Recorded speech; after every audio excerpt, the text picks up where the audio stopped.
Okay, thank you, Maggie M10. So I didn't have sound, so let me go ahead and take that back. I wanted to welcome everybody to the Social Dig, the greatest underrated show on the World Wide Web. I am your host, Mr. Rob G, and as always, we'll be digging into the topics that keep you talking and the talk that keeps you thinking. So come on in, get comfortable, kick your feet up, get ready to join the conversation. And so what I was saying, while I was muted there, I had my parents come down this weekend. You know, we're supposed to do the show Sunday, but the parents said they were going to come down to visit, so I can't say no to that. I would have tried to do the show on Sunday, but if I tried to do that, I had a real good feeling that my parents would have probably tried to unalive me, if you know what I'm saying. So definitely glad that we can still do the Sunday show, even though it's a hump day. We're going to go ahead and get into the topic that Maggie M10 selected, which was shadow people. I hadn't really thought too much about shadow people until she brought it up. You know, I had my own experience with them, I'll say, and I hadn't thought about it this whole time. It was sitting in the archives. Tell you a story. I was part of another show at the time, and I had not I was going to do this as part of that show, but then it kind of went on the back burner because for some other reasons, and she just brought it back to the forefront. So this is just proof that we want to do what the viewer wants to see. So if you have any ideas yourself, definitely let us know, and just like we showed right here right now, we will do the show based on the topic that you have selected. And I did some research on shadow people, and yeah, it goes pretty deep is what I'll say. Let me go ahead and welcome everybody in today. We have Maggie M10 in the building. We have Bryson's Folly in the building. We have... looks like that's it right now. No, Derek Galloway should be here soon. I know that. Magneticus will be in the building soon. But yeah, I mean, this was something that I really wanted to. Here's the thing. Once I started looking into the topic, and I'll go into the story on how this developed with my own personal sighting later in the show. But this can be pretty unnerving depending on how you look at it. You know, is it related to ETs? Is it related to paranormal? We just don't know. But we're going to go ahead and definitely be jumping on all that here today. Welcome to the show, Mike Jones. Thanks for coming through. And I took a word of my own advice today. I brought my own ice cold beverage, so I'll be having that off to the side for the show. And I hope you have yours. And whether it's water or whatever you choose, let's go ahead and get into it. Mike Jones. Okay. So there are some stories in the news, and we're going to definitely go ahead and cover those things here today. We have some stories about the National Archives. We have some stories about should UFO material be declassified. We're going to end up going over that. Danny Sheehan recently talked about NDAA 2024. We're going to talk about that. And Lou Elizondo gets buff. I don't know if you've seen this. We're going to get into that too. It's a great show today, and we're going to go ahead and get this started by jumping in. Well, actually, I'm not going to jump in just yet. We'll let people get in the building. Maggie M10 got her coffee. Bryce finally got his root beer. Okay, now we're talking. So, let me go ahead and bring up our show here. Okay, ask the chat. Post a question to response to the question in the live chat, or call the call-in or message line at 856-843-3444, or that's 856-THE-DIG. And definitely let us know what you think today. I think we're going to have a good time today. We're going to jump right into our disclosure news as well. So here we go.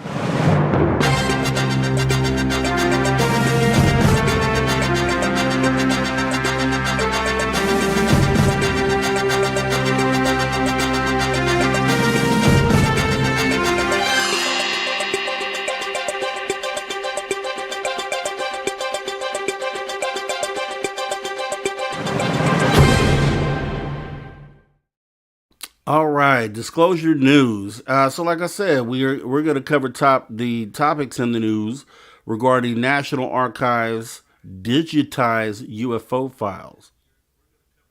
Okay, we're going to go into National Archives. Actually, hold on a minute. I hear an echo somewhere.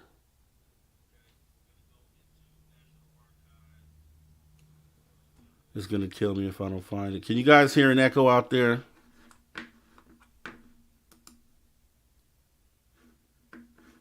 Okay. Yeah, I'm hearing it here. Give me 1 second.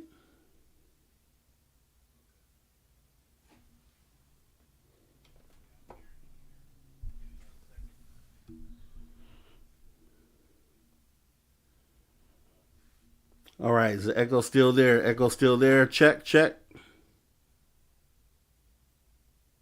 Okay, looks like we're good. All right, so jumping into it, National Archives digitized UFO files. So I don't know if you've heard of that recently, but that's one of the top stories going on right now. Also, we have should all UFO material get declassified? Be the next story. Then we have Sheehan Talks NDAA 2024. So what I want to do is we're going to go ahead and jump into the first story, which would be the National Archives digitized UFO files. We have a clip from News Nation where they actually talk about that, and we'll see what you think about it. So here we go. Now to a story News Nation has been covering since the beginning. What are UFOs and how much does the government know about where they might originate? According to a News Nation Decision Desk HQ poll released today, more than 63% of those surveyed believe the U.S. government has more information about extraterrestrial life than has been publicly shared. Just 17% of respondents don't think that's the case. A new effort by the National Archives is pulling back the curtain on UFO records once hidden by the government. As News Nation's Evan Lambert shows us, you can now access many of these newly digitized documents with a simple click of a button. There was a whole neighborhood who saw them for about a 2-hour period. A 1950s amateur sketch of egg-shaped flying discs over the Baltimore night sky, still unexplained decades later. Or this black and white photo from 1969 of what looks like an alien spaceship straight out of a sci-fi movie. It was later determined to be a rare kind of cloud. News Nation getting an exclusive look at how once secret government records are being made available to the world. Things that we cannot explain. As Congress and citizens around the nation are taking a renewed interest in UFOs. So far this year, the National Archives has digitized tens of thousands of pages related to UFOs. They start in stacks like this, then it's off to the lab, where employees prep the materials, get them ready for the camera, and then onto your computer screen. What we'll do is we'll place the object on the table and basically take an image of it. Project Blue Book was a U.S. Air Force program from 1947 to 1969, which was responsible for receiving, documenting, and investigating UFO reports. Every time you play a film, it's at risk of damage. And the famous Roswell incident, transformed from the original film only available at an archives facility just outside D.C. to this digital video that can now be played anywhere. The once clandestine Air Force video supporting the official government conclusion that the 1947 discovery of debris in New Mexico was from Air Force testing of covert weather balloons. Now, the tens of thousands of government UFO records expected to all be available online by 2024. The first step was to identify the records in our holdings that relate to UFOs and to determine the scope. With that, to begin the digitization of the records that were not already digitized. Our goal is to have those records digitized by the end of this year. Great reporting by Evan Lambert. Thanks so much for watching. Go to join and All right, so the digitizing of UFO records, is that a good step? I'm gonna say yes. It just as far as that part of it goes, is it just shows that okay, the government is aware of these historic sightings that we all know about and that are pretty much staples of ufology. So a place where, that's a .gov or .mil domain where you can go ahead and take a look at this, because currently the only places you can really find this information is spread out, sparsely on the internet, Google searches. We have our MUFONs, which we'll be talking about Friday, who have cataloged our own sightings, and they actually would be the ones who we would come to get information on those sightings. So it's kind of a weird thing, but good to see them actually take this stance. So I'm totally glad that they're doing it. Now we're going to get into, what the intentions are long term, though, right? Because I believe this is the same site that is supposed to take on public information in phase 3, as we talked about last show. So like going forward, this is supposedly where we're going to catalog our information. Now, is that a good idea? I'm going to look at that because, I like the independent sites like MUFON and then NUFORG more than MUFON, as you'll find out on Friday. But I like a place to, catalog the information without the government interference. Because if we become dependent on the government website as being the go-to place to submit our information, then what happens to that information? Does it get taken seriously? Then that kind of puts the people out there who are doing all the hard work, at the MUFONs and at the NUFORGs and other similar agencies. It kind of puts them out of work. And are we, by handing that control over to the government, is that a mistake? Or should we report there, but also continue to report to the sites that we've always reported to? I think that's going to be the big dilemma coming up with this website, because on the face of it, it looks like the government is saying, hey, yeah, we're all in. We're with you on this. We want to figure out what this is. So, we're going to set this up and we want you guys to come here, report everything here. I just don't want people to stop reporting to the NUFORGs, at the same time. Because truthfully, on the back end, and as we'll talk about on Friday with MUFON, the rumors that they've already been in bed with the government on handing over this information as it is. So it's not like the government hasn't already been collecting information on the sightings that we've submitted. So, it's a double-edged sword there. And I we'll take a look here and see what we have going on. Thank you for coming through the show, Raymond. And let's see here. Mike Jones says, digitizing is better. The government hides behind bad copies, unreadable but declassified. Bryce of Folly says, true, Rob, the Arrow website can't be the only place to disclose and share this information. Yeah, kind of seems like a play, like that's what they want us to do with this. And we can only go off of what we know about the government in the past. We know what their motives have been, and just judging off of that, it kind of gives us an idea of where they might be going with this. Mike Jones, a Smithsonian Institution, perfect example. Yep. Maggie M10 agrees with that. Mike Jones says, hey, the government can be trusted. Rolly eyes. Yeah, exactly, Mike Jones. Yeah, and so with that being said, that's just what that is with that. So we had the National Archive digitizing UFO records, which that part of it I think is a pretty cool idea, because like I said, you can already find this information in other places, but it's so spread out. Really, I would love if if us as a community would do these same things. So, maybe someone out there, and maybe we can do that here.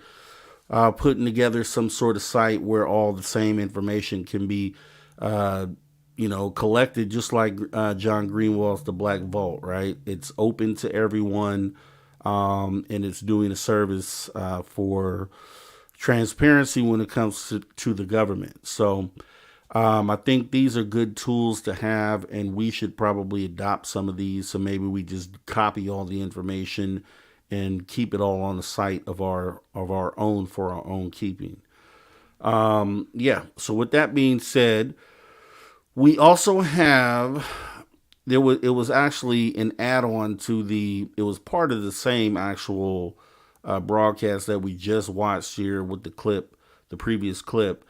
And the second clip covered, should all UFO material be declassified? This is all part of the same conversation. And so we'll go ahead and take a look at that. And Bryson Foley says, like you said, Rob, the private sector with MUFON has built up the service. Yeah, but just like they say, there are, rotten apples in every bunch. So I'm gonna address MUFON on Friday, and it's not necessarily MUFON as a whole, but it's just some glaring things within their processes and questions to ask about what do they actually do behind the scenes, and maybe we can get some MUFON representatives involved. I know Melinda Leslie works with MUFON, and I know of a few other people, Preston Dennett, Rod Martin with Why the Big Secret, and a couple others that I can actually reach out to. So maybe I'm going to see if I can get one of them to join that conversation and maybe speak on behalf of MUFON, because I don't think that they're all bad, but there has been a lot of cases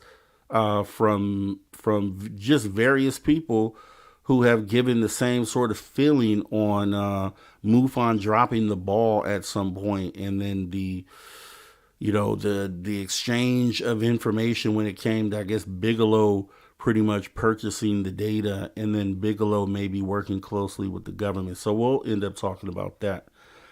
But you don't want to keep, Mike Jones says, a library. Bryson Foley says, you don't want to keep all the books in one library. What if someone nefarious burns it down? Yeah, and that's true. Maggie M10 agrees. Yeah, you don't put all your eggs in one bunch. That's exactly what that means. So we're going to go ahead and watch the second part of the broadcast that we were just watching here, and then we'll get on with the news here.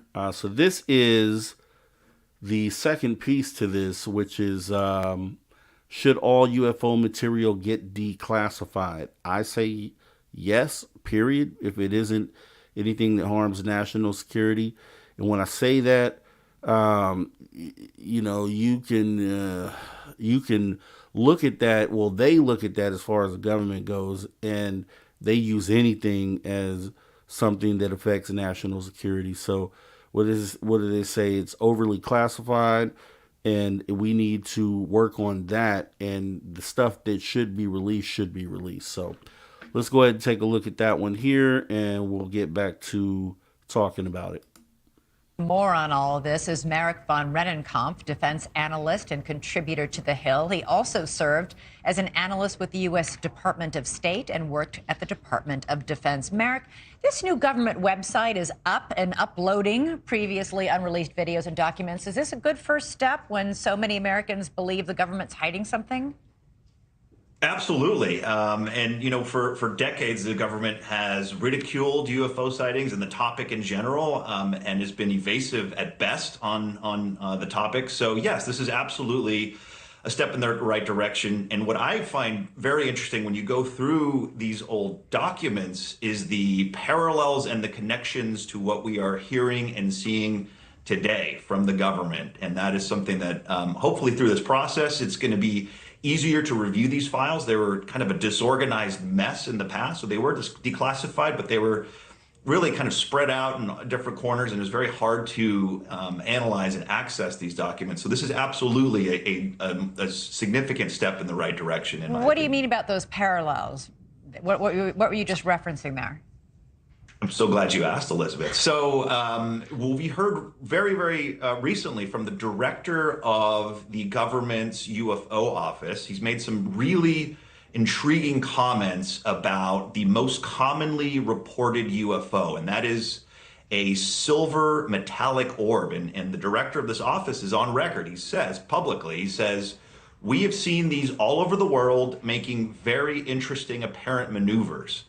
And if you go through these old reports, and especially in the late 1940s and early 1950s, the number of reports from highly credible individuals, from multiple witnesses, very frequently reference silver metallic spheres, orbs, or round objects. And that is just scratching the surface, but the parallels are intriguing, and I really hope that this effort makes it easier for folks who have an interest in this and an analytic mind to go look back and see, again, the match between the current reporting and the previous reporting. I'm curious, as somebody like yourself who worked at the Department of State and the Department of Defense, do you agree with the 63% of Americans who say there's more that's being kept secret from the rest of the public? Absolutely. 100%. I want to caveat that. I think the poll was actually about extraterrestrial life. So, that's a squishy issue. If you no, there's two different parts of the poll. There's two different parts of the poll. 63% think Americans are the government is keeping something secret from Americans, and then another significant percentage thinks that these UFOs are related to extraterrestrial life.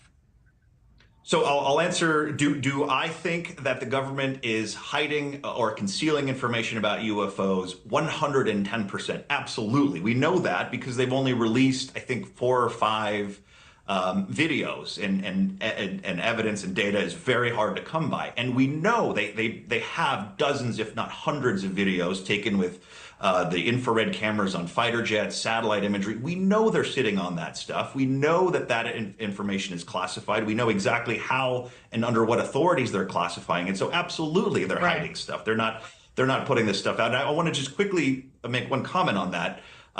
Somewhat distressing in the past, if you look back through history, the government has been very cagey and has been only open and transparent about cases that have been solved. And what I just saw recently is that the government only plans to release information on cases that have been resolved. That is a problem. We want to see, we don't care about weather balloons. We want to see the highly anomalous cases that they don't have any clue about. And it takes individuals leaking. What we're looking at on the screen here in the B-roll, this is leaked to the New York Times. That's the only way this stuff comes out. And this is highly anomalous stuff. So I do have concerns about what I'm seeing and a potential repeat of history, but let's see the interesting stuff. Let's not see the weather balloons and the drones. Yeah, that's been the concern from the very beginning about this program. They were going to release and upload onto this website all this unclassified document and video evidence,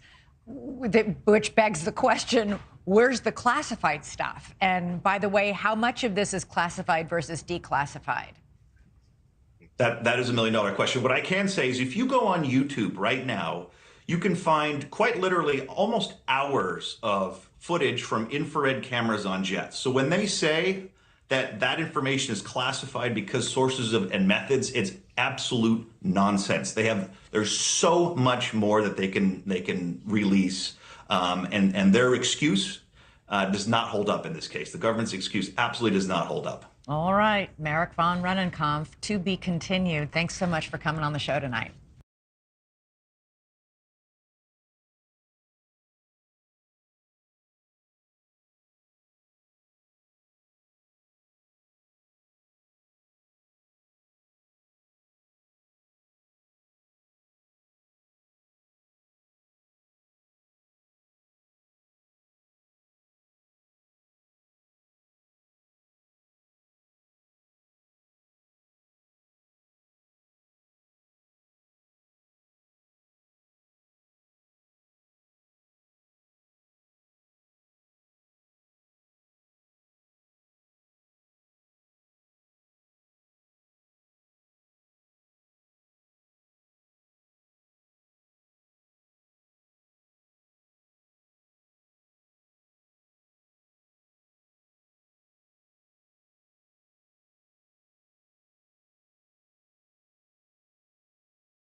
Okay. Oops. Yep, I was muted. Man, I gotta get that together. Okay, appreciate it. Thanks for. Oh, actually, let me stop right now. Anyways, thanks for coming, Cashew. Thanks for coming, Kevin. Kevin Legary. Thank you for coming. Let's see who else joined us here. Okay. All right.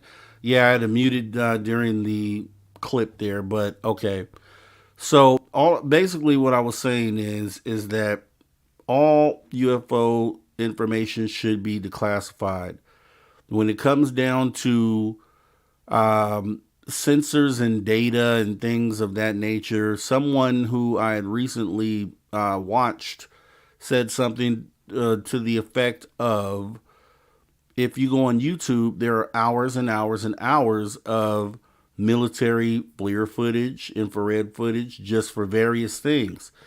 But when it comes to UAP and UFOs, now the data is top secret, or it's classified and can't be shown to the public. And there's just something really strange about that. A lot of pilots who are very familiar with these capabilities on these aircraft often say that there's really not any information that can be gleaned from a lot of the video that they've seen or a lot of video that they've taken. So very strange. Well, we know why. Obviously, the government has a bias against releasing that sort of information. We know exactly why, right? But yeah, so with that being said, all UFO material should be declassified. I agree with that. I don't know what you guys think here, but let me see. Let's see.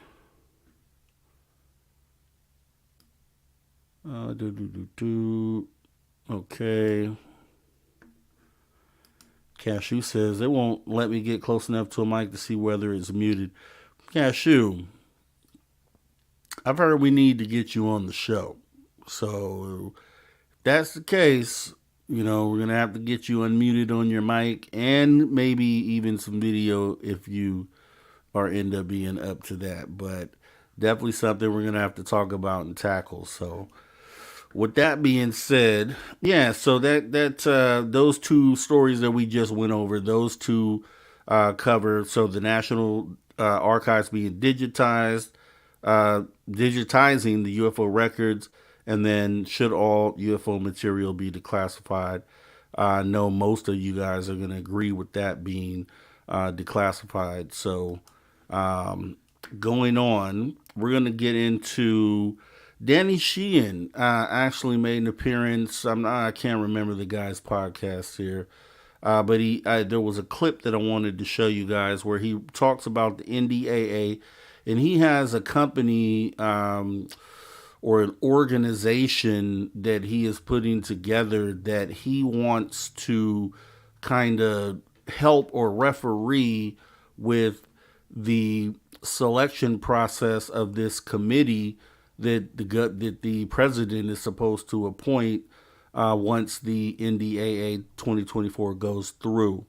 Sort of like an outside third party sort of situation where, and for what it's worth, Danny Sheehan has been usually on the right side of everything historically, going back to Watergate and just all the pro humanity ventures that he's been a part of. So, I could go with Danny Sheehan heading something like this.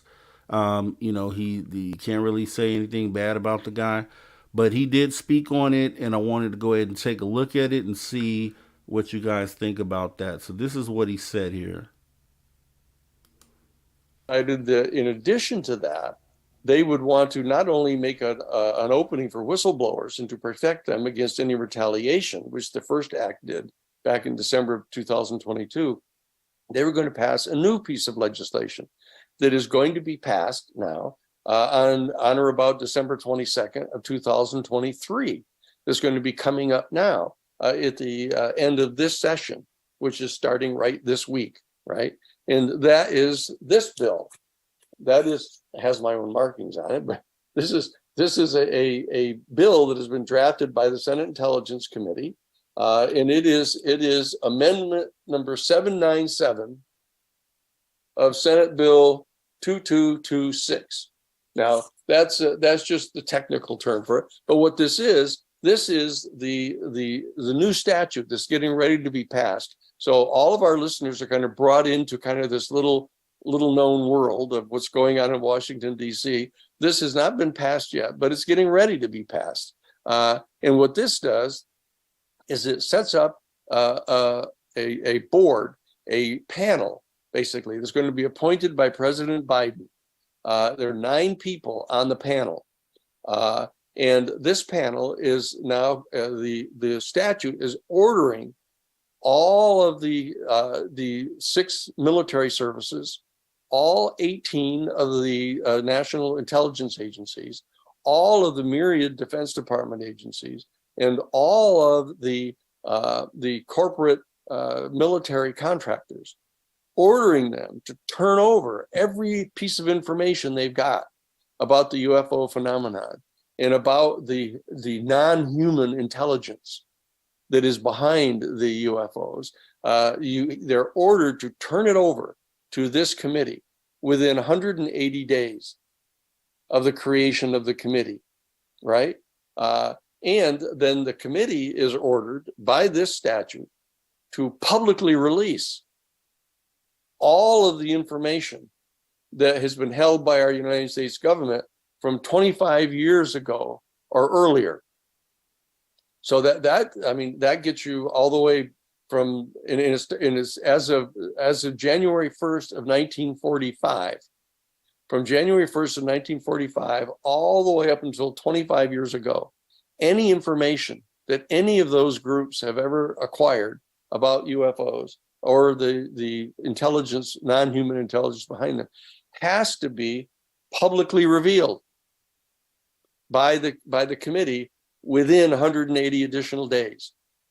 So we're talking about a 1-year period here that we are now getting ready to enter into, starting on December 22nd, where there is this mandated disclosure that is getting ready to take place.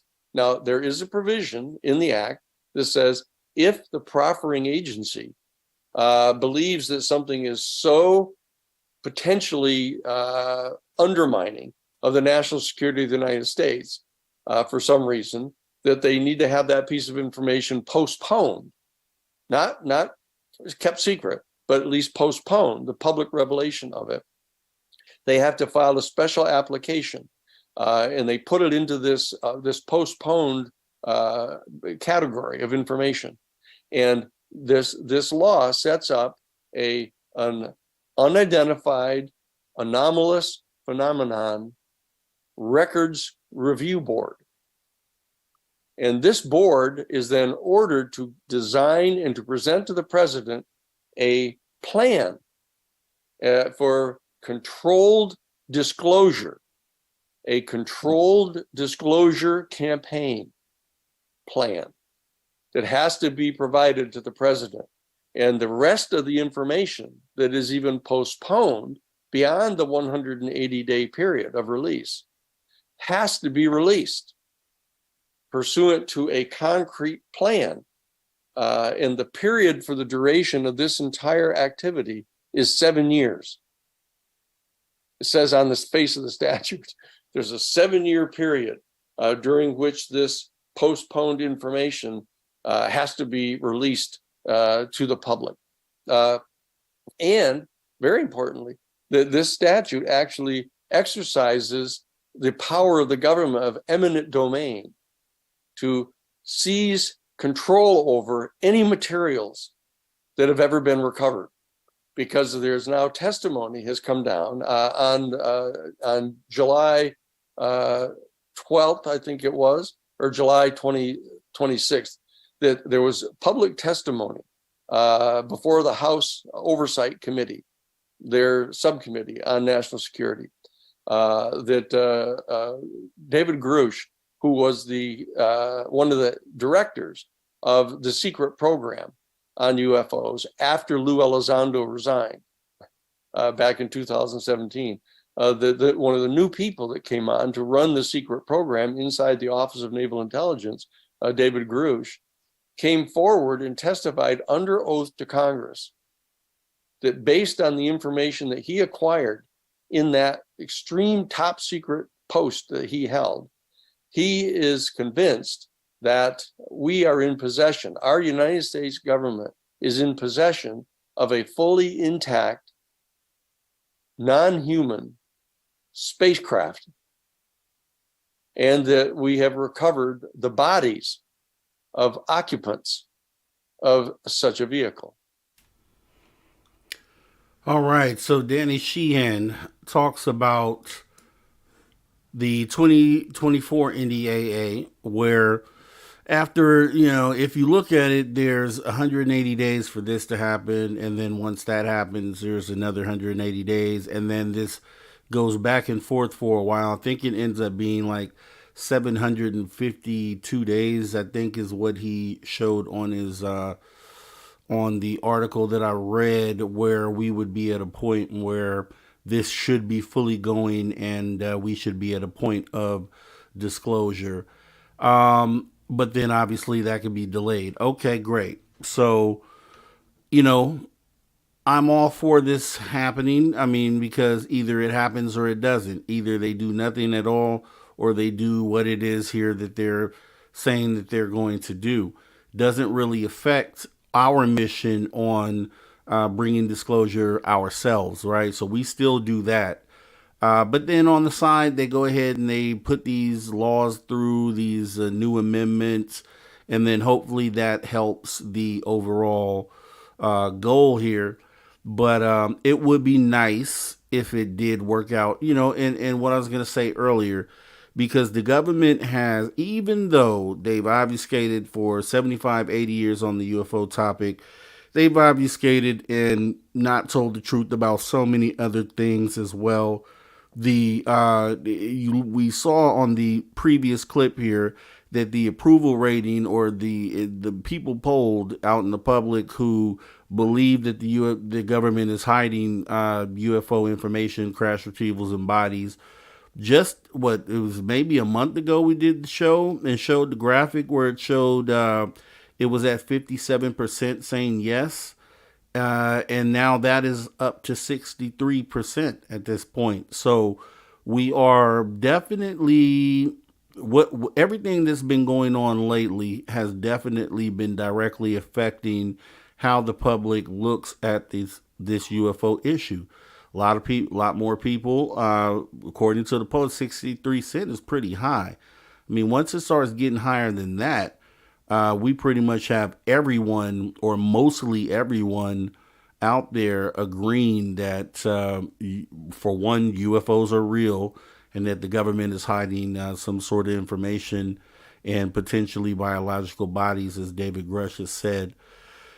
So, with that being said, that I think we can affect or implement a new level in the movement coming soon. Once we have to say we hit about 80% of the public agreeing that this stuff is real, then maybe we can strategize and take another angle to bring the rest of those people on board.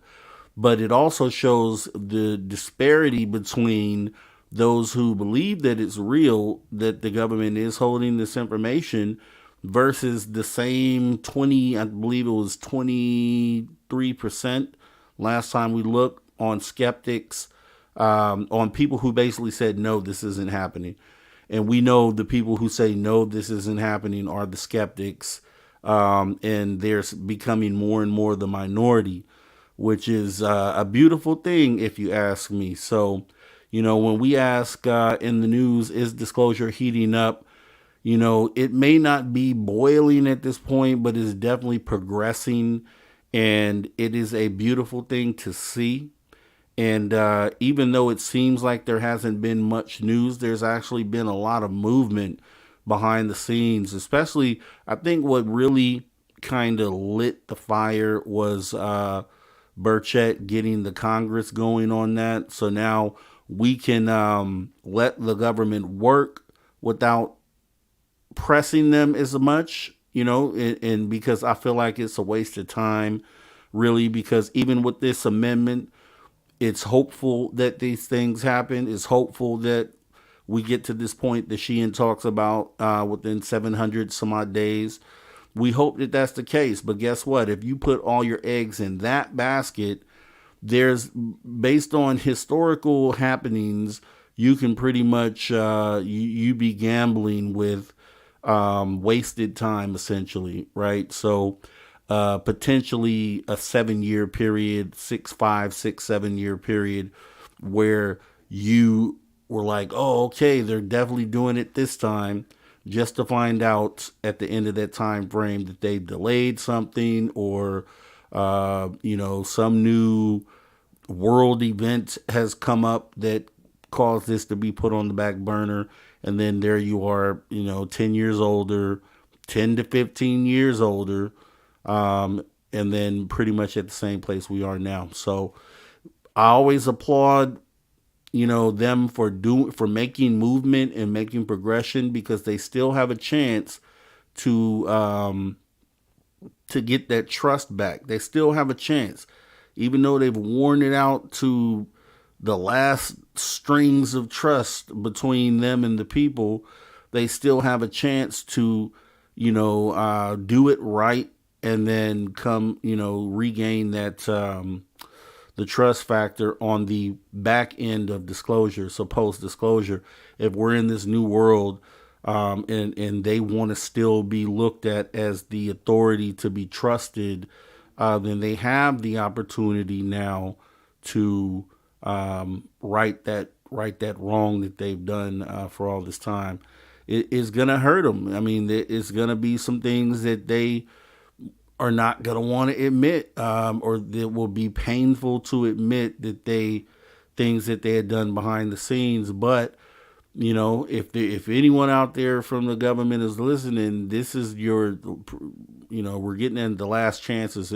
If we bring disclosure before you do, then you pretty much have lost that opportunity to keep the trust of the people. So if that's an important thing to you, then I would definitely recommend that you handle this the right way, and you do this with the best intentions, and that you actually try to, help bring humanity disclosure. It may not, you may lose out on war dollars. The budget may not look the same after that, as far as what gets allocated to what. But if humanity is steered in the right direction, then you're doing the right thing as far as the people go. So we'll see what happens with that. Going ahead, taking a look at the chat here. Mike Jones, I truly believe aliens are hybrids of fallen angels and earthly creatures. And we're going to dive into that, Mike Jones. I know I see you say that, and I want to wrap my mind around that. And we'll definitely position a show about it. I know the other day we talked about, when we talked about Anunnaki, and we kind of got into some religious stuff, we were really riding that line, and I don't mind doing that at all. I don't have any regrets for anything that we talk about here. But yeah, I definitely want to understand exactly where this applies, and how we can turn this into a message that helps us move forward. And I definitely want to take that into consideration. So Bryce's Folly, maybe some at Mike Jones, but not all rectangles are squares, not all aliens are hybrids. And that could be the rebuttal to the conversation right there. So it would be very interesting to touch on this, and just got to figure out the best way to do it. So totally into doing that. So with that being said, the last thing I'm going to show you here, which is not a video at all, it's just your guy Lou Elizondo, right? So he's been behind the scenes working on his book, and getting his book ready for publishing. I guess is being going through Dopser right now to see if it can be approved for release. So I'm totally interested in seeing what Lou has to say in the book that he hasn't already said publicly. But just as a side note, man, Lou Elizondo, this guy been in the gym, man. If you don't know if you've seen him, he went out. I was checking his Twitter the other day, and he posted a pic, and I was like, okay, look at Lou. Look at Lou. Let's take a look. Look at Lou. Look at Lou, right? He says, still working hard behind the scenes for you. Was inspired by many of you to get back in the gym. Thank you. And a special shout out to Tom and the gang. Thoughts and prayers for you, Travis. And he has the Blink 182 shirt on. I guess yeah, he is top heavy for sure. Little legs, but the guy's yoked up top, man. Let me, we have a zoomed in pic of Lou. Look at Lou, man. You know, good for Lou, man. Good for Lou. Now we're gonna have to do the Lou Elizondo challenge, man. Now I gotta get back in the gym, man, so I can post my own Lou Elizondo buff pic, man. I'm gonna have to do that. So give me about 6 months, so I can get my thing together, man. I'm gonna do the same. I got a gym right here in the house too. So I'm gonna go ahead and take the same pose in my gym. We're gonna post it up in about 6 months, but thought I would show that, man, because it's always good for somebody to get healthy, man, and you know, hopefully it inspires others to take the step if you haven't done it. I know I feel a challenge, so I'm definitely going to jump in and do that here. So with that being said, let's jump out of our news here.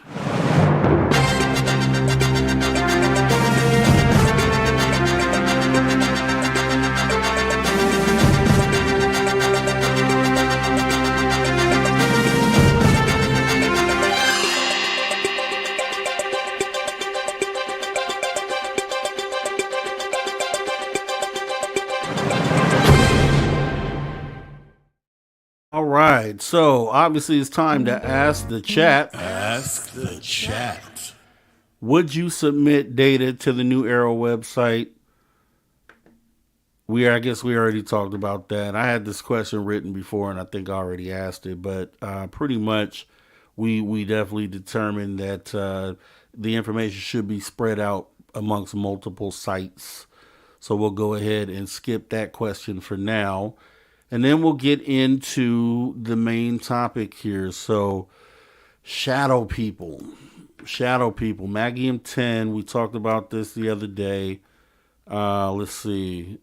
Yeah, Maggie M10 had said, Bryce Foley said top heavy. Maggie M10 said Michelin Man, LOL, good on him. Mike Jones, nice. Magnetic is work smarter, not harder. That's the motto. Small exercises where it's at slow and steady strength. Bryce's Folly. If I had data I would if I had data to submit. Oh, okay. Definitely. So that's good to know. And then, come on, UFOs, I'm waiting. Yeah. And I, you know, like I said, on my sighting, had I not listened to my girl, she didn't tell me what I was coming outside for. Had I not listened to her, or had I just took my time and dragged my feet, I wouldn't have had a sighting either. I would still be in the boat of waiting for a sighting to happen. And, you know, if you talk to people who've gone all their lives and never had a sighting, pilots included, who claim they've flown for 20 plus years and have never, ever, ever seen anything. You know, I feel for that side, because I was on that side just a year ago. I was a person who was into the topic, who talked about the topic, and who had not had a sighting. And then luckily, you know, the only thing I can say to that is always be ready to record. So even if you don't think it's anything at all, still be ready to record. Still have something that you can take a picture with or record video and then analyze it later. You know what I mean? That's the best thing I could say, because there's chances, and like we talked about in episode 30 with the these things sometimes looking like birds if you just look and look away. There's a good chance that a lot of people who think they haven't had a sighting have actually seen something, but had written it off as something normal. And I think that happens a lot. So if you take that state of mind into the next potential sighting capture, and just be ready to record it, then I think you might actually end up having something to look at here. ORES Toothbrush, thanks for coming through. You're not late. You're right on time, man. And you can do the rewatch if needed. But thank you so much for coming. Mike Jones says he overdosed January 2007 and experienced Hatman and Lilith. Yeah, it's a spooky thing, man. This subject, and just looking into it, it's because of some of the implications or some of the places these things originate from, can be troubling to wrap your mind around. Let's see, Maggie's Hey Reds, hey chat. Mike Jones, I would have laughed. I don't laugh anymore. Yeah. When you look at it, and I have a picture of my sighting that I have later in this presentation, and also there is a video, and I'm thinking maybe we should start it with that, or maybe I might wait to the middle. But there was prior to my sighting, or was it after? No, it was prior. I had looked into something on Twitter, or I think it was TikTok maybe, where there was video of a shadow person, and we'll end up taking a look at that. Maggie M10 says, my phone is worse than a potato, 9 months left to wait to trade in. Yeah. And go with the one with the best camera, truthfully. If you have aspirations of catching something, one thing I can tell you that I had learned, which is, why I was able to get so much out of my sighting, is don't just zoom in on what you're looking at. Make sure you have fully zoomed out, so you can get a good feel for what's around you. And so whoever watches it can do the same, and then zoom in on it. And if possible, try to get it from multiple devices. If someone else is there to record, tell them to take their phone out and record as well, so you can cross-reference the information when you get down to editing it. I can say I think I did really well capturing mines, and only because I had been prepared to do so. It wasn't, I was part of a show, and we had talked about this on the show and talked to people who, like Tom King, who does this professionally, and based off of tips from people like them, allowed me to be in a position to catch it. But I could have done better for sure. So with that being said, Matt Jones, Maggie, my Bryson Folly, yes, to the shadow realm we go. Maggie, it is AI technology that is horrible. Next generation is better, apparently. OREDs, I used to see them while I was in bed as a child. Woke me up all the time, and I was frozen. I couldn't talk or move.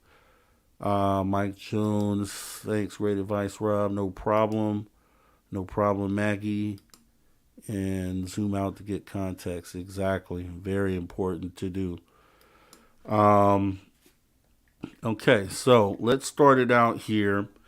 So like I said, I have some video we'll watch in a little bit here, but I'm just going to go over some of the points that I was able to take down, and have this broken down into a few different categories, and have some things for us to look at here. So with the Hat Man, or not just Hat Man, but shadow people and the Hat Man. So shadow people typically are described as dark, shadowy figures that appear humanoid in shape but lack discernible facial features.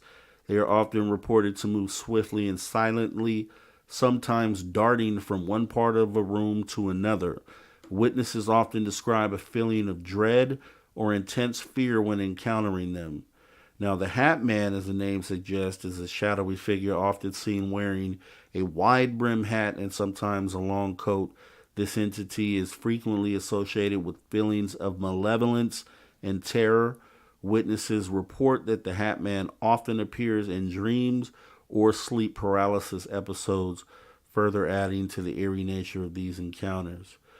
Now, just so you know, some obviously, when it comes down to it, psychologists and some others often attribute seeing these shadow people to hallucinations from things like sleep deprivation.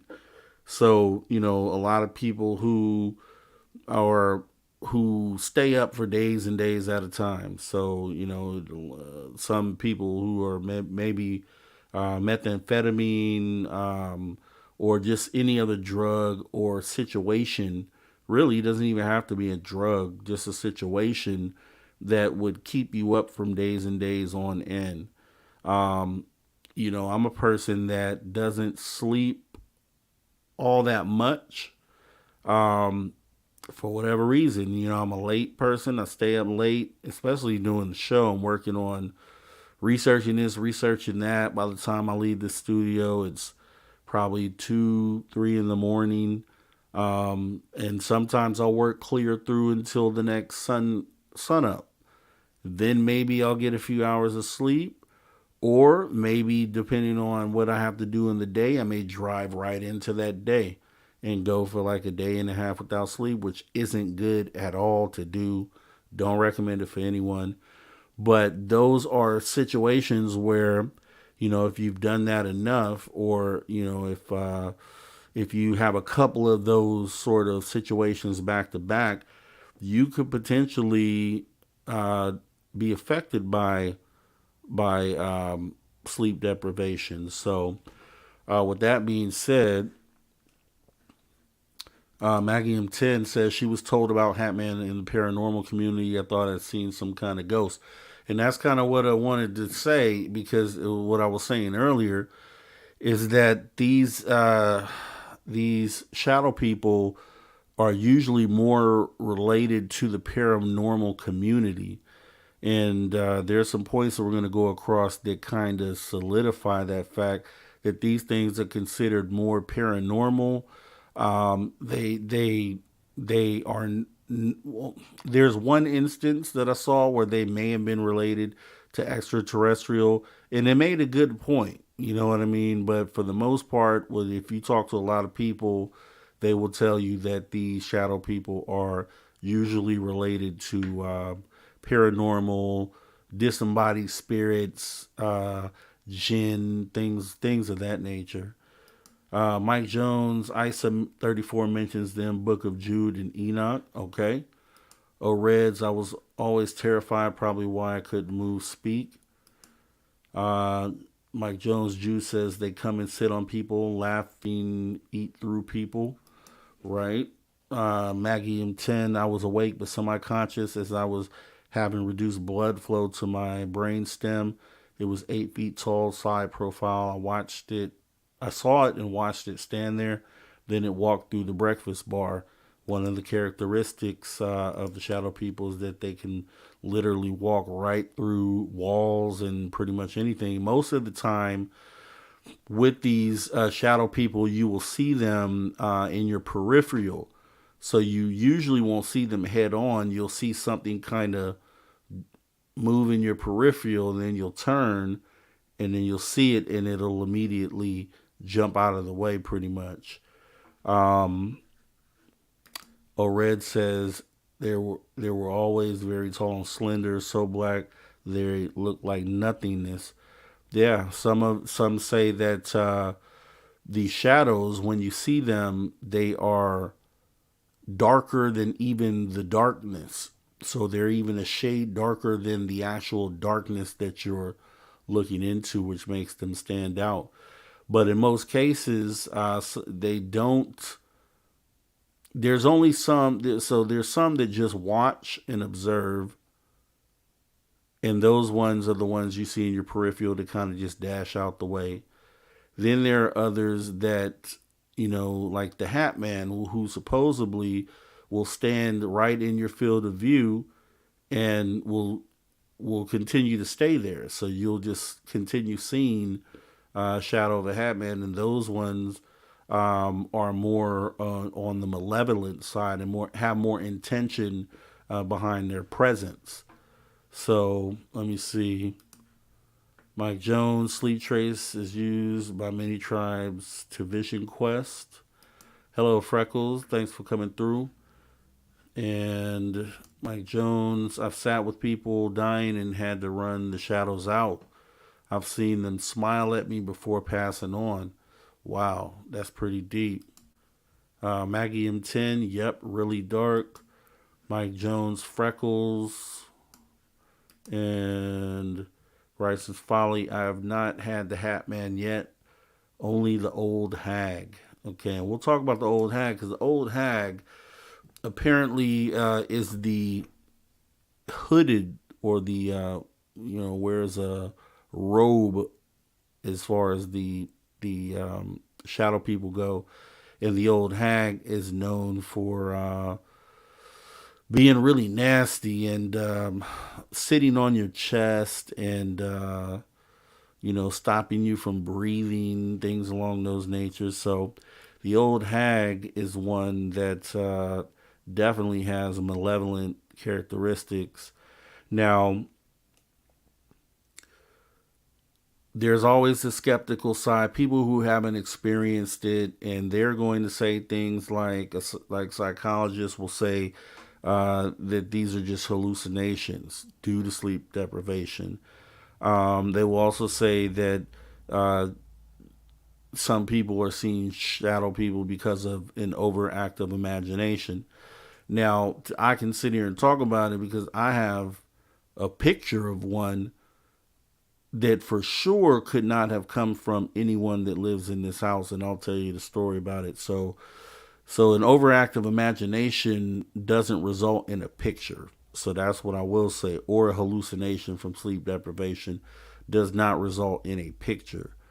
And you'll be able to see for yourself. You'll be able to judge and tell me what you think. But let's see. Mike Jones says Bryson, she's called the Night Hag, and ISA 34 in the margin changed to Screech Owl. Maggie in 10 up. That sounds horrible. Mike Jones, Lilith is the Night Hag vampire many times. Reds, I had seen them form from almost like a smoke into a humanoid form and stand over me at the edge of my bed, then eventually returning to a black smoke and disappearing. Bryson's Folly.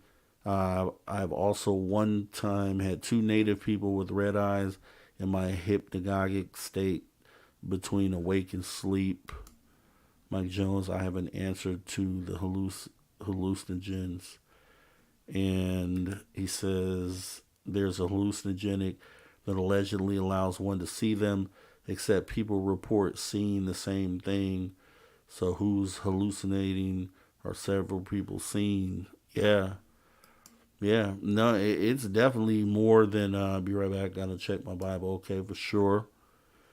So yeah, there's definitely more to it than hallucinations. The video that we have that we're going to look at would and obviously the video isn't my video, so I'm not going to put a stamp on it and say that these people did not, fake this, but it's a good example of what people report, and then what I had a picture taken of.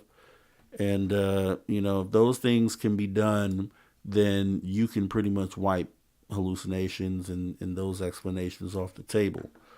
So Maggie M10 says, I told the doctor I had hallucinated, won't be doing that again. This whole thing was what really opened up my mind, that science doesn't have it all figured out. No, they don't. They don't. And with some of this said, Cashew says, Google this man, and states, this man is the person who has allegedly appeared in thousands of people's dreams since 2006, but has never been identified in the real world. And let's see if we can bring that up here.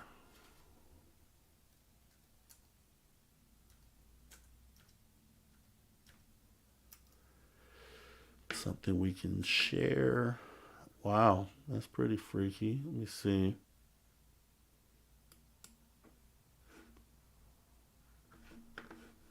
Share this here.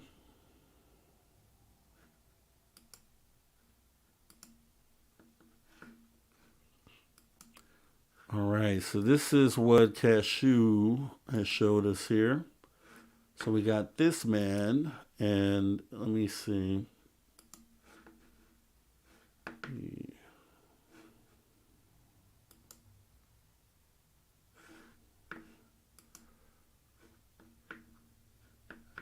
Yes, appeared in 1,000 People's Dreams since 2006, but have never been identified in the real world. He was the main focus of a website called Everdream. This man, created by Italian sociologist and marketer Andrea Natalia in 2008. The website claimed that the first person who reported dreaming about this man was a patient of a psychiatrist in New York City of 2006, and that 4 other patients of the same had also recognized the same face. The website also claimed more than 3,000 people had contacted the site to share their stories and drawings of this man. The website offered various possible explanations for the phenomenon, ranging from mundane to the supernatural. None of these theories are supported by evidence and investigation. So no, I've never heard of this man. Let me see.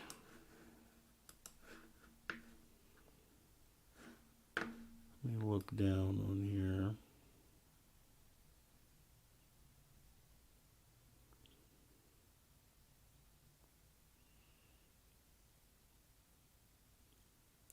No, that's pretty freaky. We'll have to, I'm gonna have to come back to that.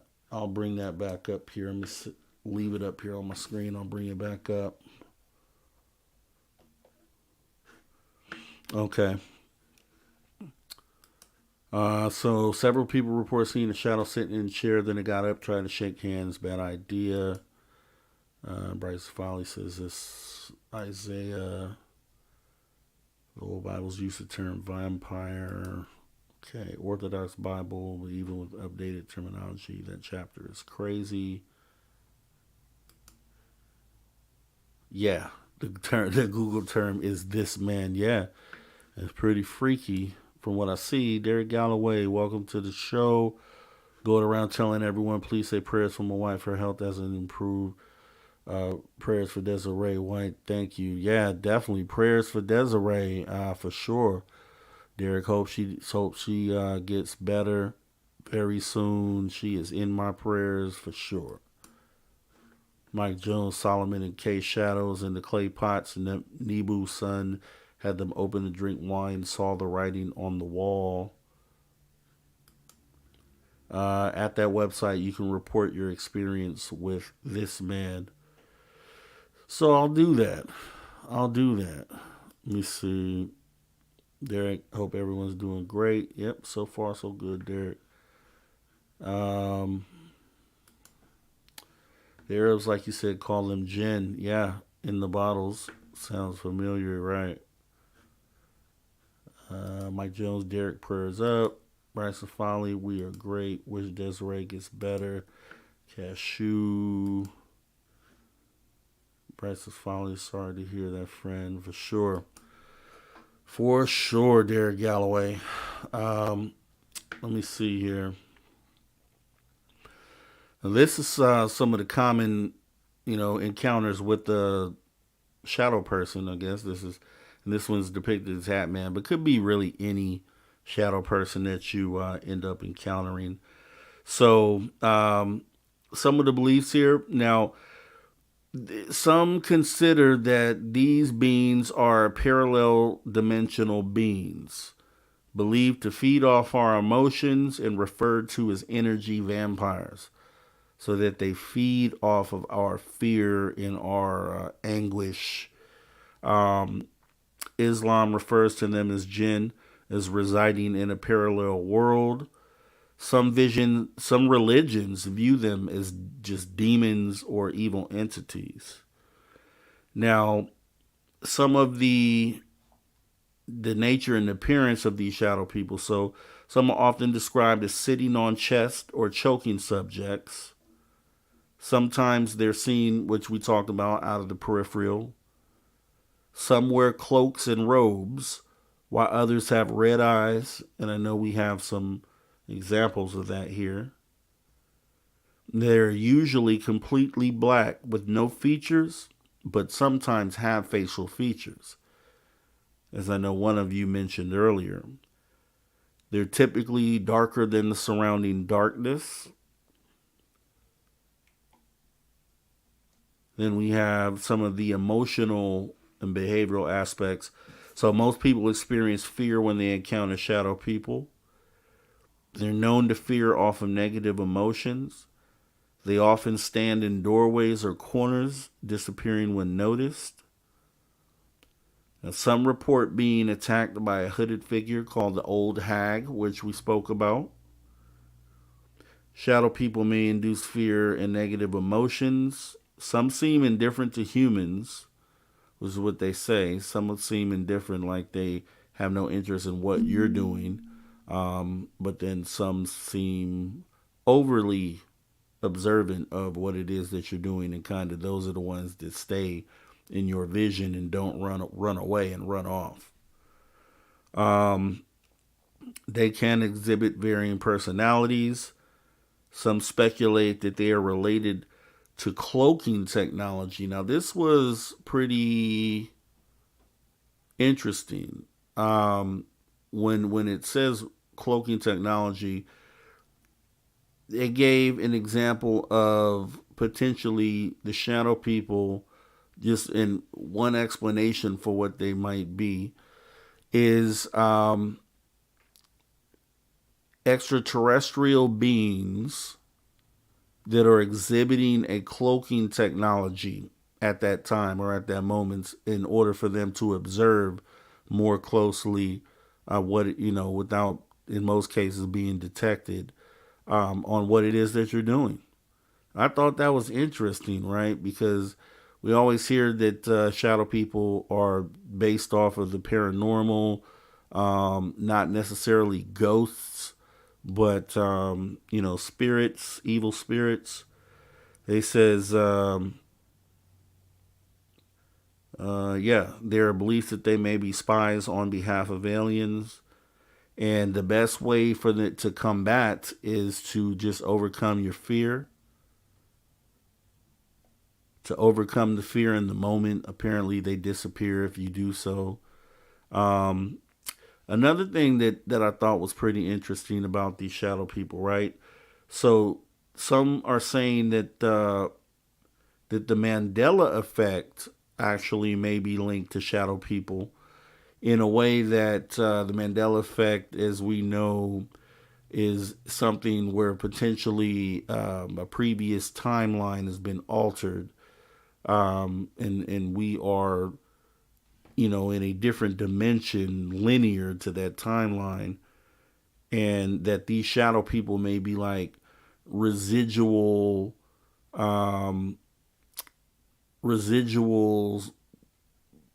remnants of things or people that existed in that previous timeline. So once that timeline had been changed, that when you see a shadow person, you're seeing someone from that previously altered timeline. I thought that was interesting. I thought that was an out the box way to look at it as well. I was like, okay, you may have something there. At least that's something that you can think about. Also, this was another, well, actually, let me stop real quick, because there was another interesting point here. Let's see. Yeah. Toot all aboard the Woo train. Rob G is leaving the station, right? Yeah, and this is one of the ones where I was like, that's kind of out there, but if I didn't have a picture, then that's kind of what sealed the deal for me, because if you don't have an experience with especially something like this, you could write it off to any of the things that we just talked about. You could write it off to maybe hallucination, maybe sleep deprivation, and no one would know for sure, because you don't know what someone has gone through. But let's see. Mike Jones, absolutely. Derek, my dad doesn't believe in them. He woke up one night screaming, "Get off me." When I looked, I saw her. Whoa. Mike Jones, she had been sitting on him. I went after her and she was gone. Bryson's Folly, the old hag was Wicked Witch of the West from Wizard of Oz for me. Yeah, that was scary. Maggie M10, I didn't feel any fear. It was kind of neutral. Well, you got one of the good ones. Those are the ones that said that those ones aren't too interested in humans. So those are the best ones that you want to come across. The ones that may look but don't really have any interest in interacting or interfering with you. So that's a good thing. Mike Jones, Bryson, yep. Maggie M10, I just thought that was weird. Yeah. Mike Jones, Shadow People, The Unsaved Dead. Mike Jones says, Maggie, you're tough. Yeah. Because it's a scary thing, especially, as grown as I am, I'm not looking at having an encounter with a shadow person. I'm not. I'm really not. Maggie M10, RE Altered Timeline. My house was an old sheep station. Thought maybe it was a ghost of a rancher in a hat and cape. Okay. That leans into that. Let's see. Or Stupid Mike Jones, LOL.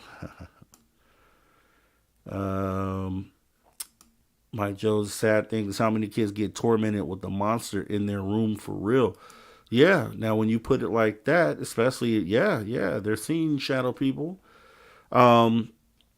Here were a couple of pretty, a couple things that made me think, right? So they say that some speculate that these shadow people, that they are the shadows of other astral travelers during sleep.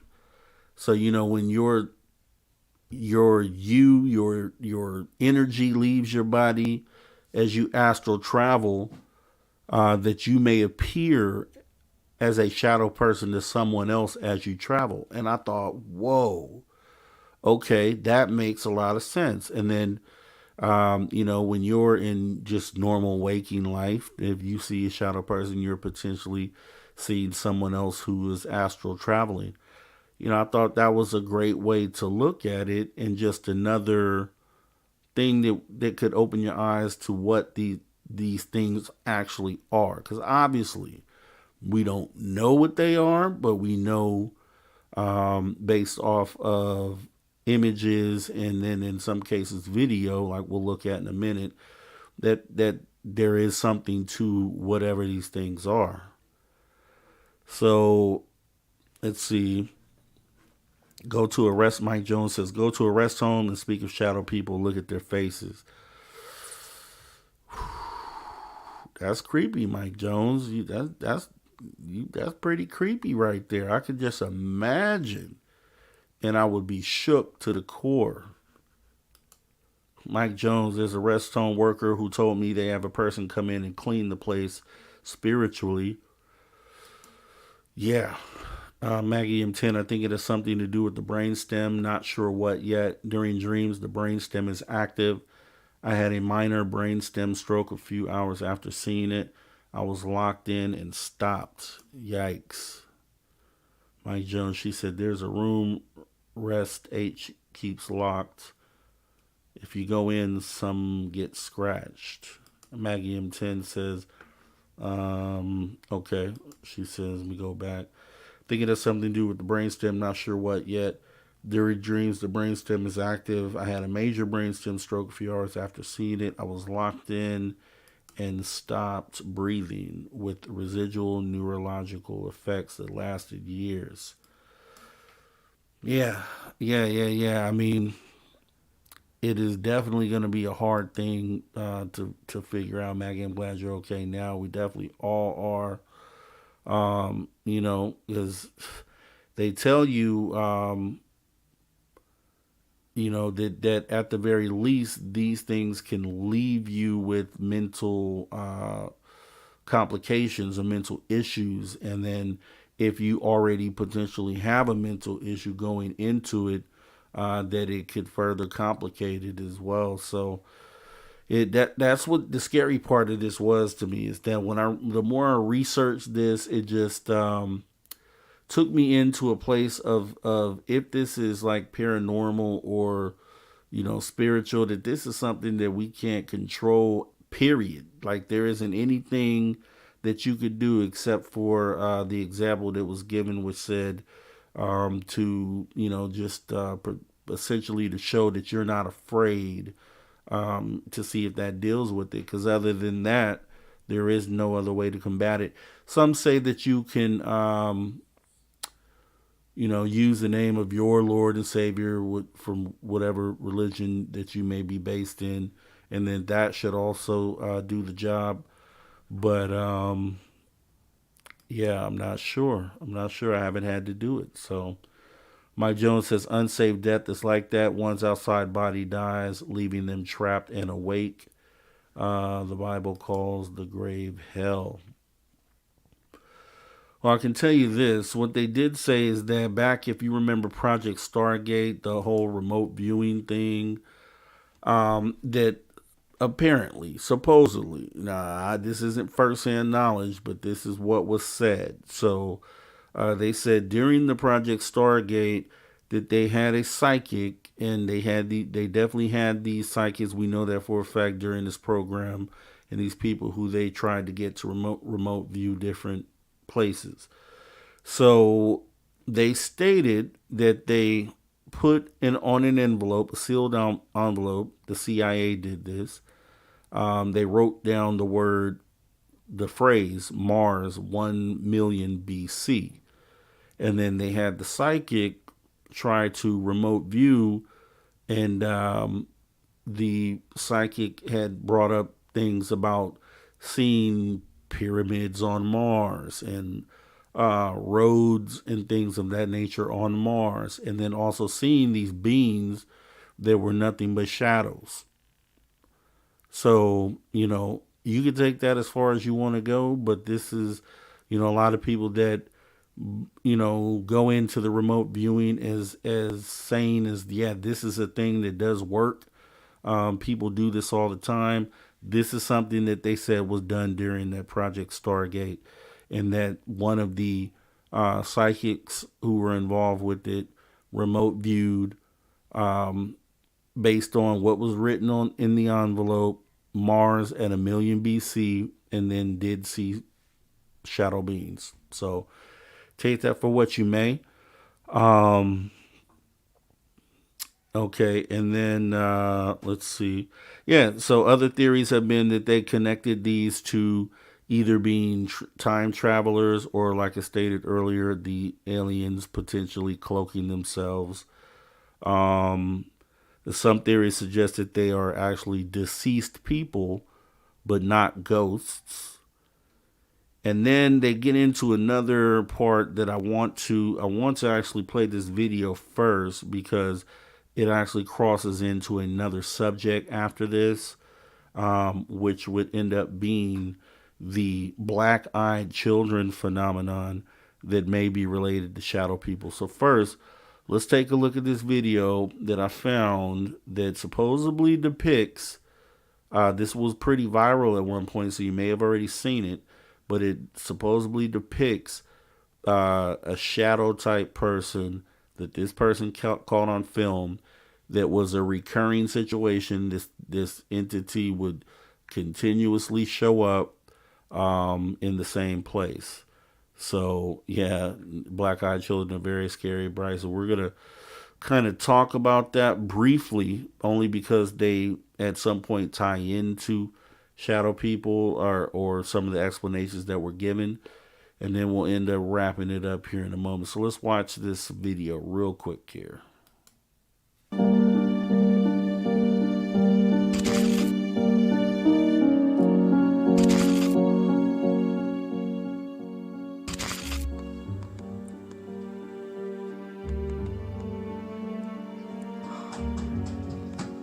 Talia, there it is.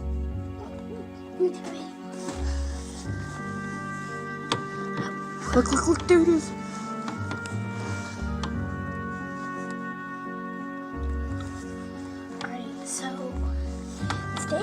that guy and... Day 2 of that guy. Is it a guy? Look, see? Dad.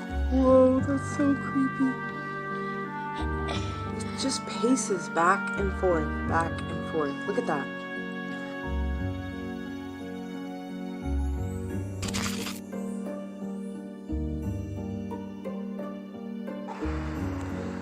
What's wrong, Karma? What do you see over there, bud? What do you see?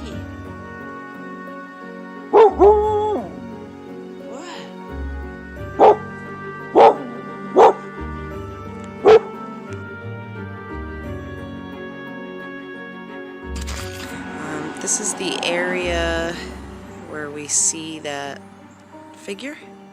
It just walks back and forth every day, all day. Now, I've been over there a couple of times. As I walk up on it, there's just nothing there. Yeah, if you can see it. Yesterday was Easter.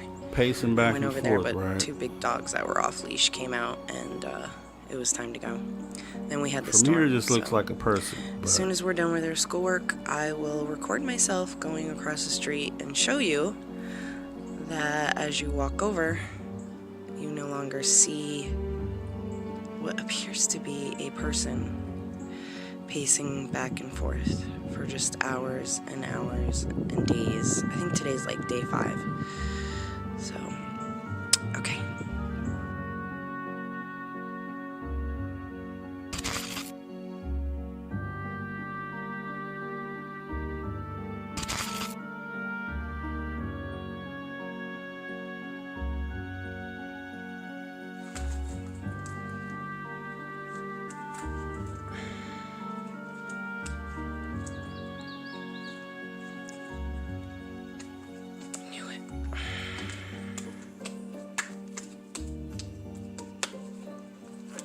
Talia, go get Daddy.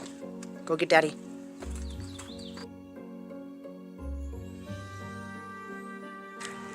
Alright, what's today, Memorial Day? Yep. My husband has agreed to walk me over and see what we can find. I can't believe you talked me into this. I'm sorry. I didn't want to go over by myself anymore. So it's right up here usually where you see it. I know. But beyond that is all swampy.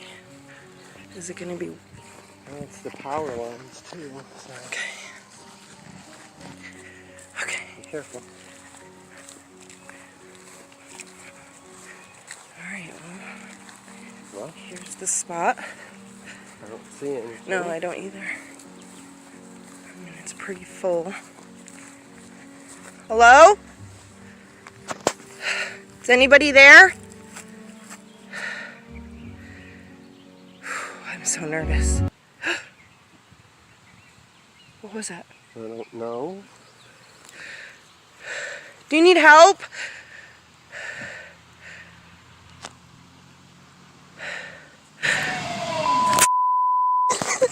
What the fuck?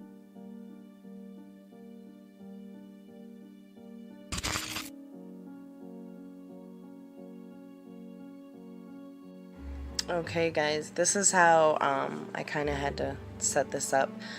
We used my husband's phone to set up in the church parking lot. Unfortunately, our security cameras don't quite reach all the way over there, so we just used his camera while I had mine. And you'll see that he is on video with me. He's not hiding in the woods. This is going to be us walking over to the area.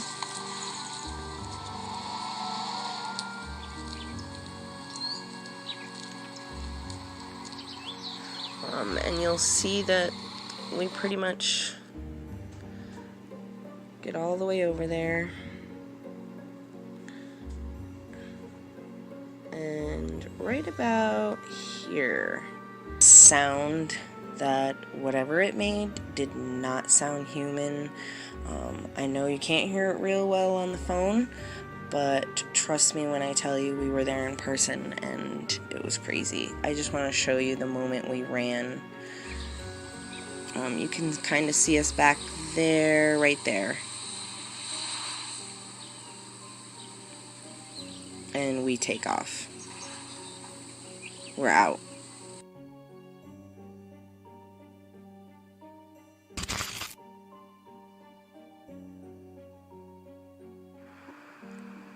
Once again.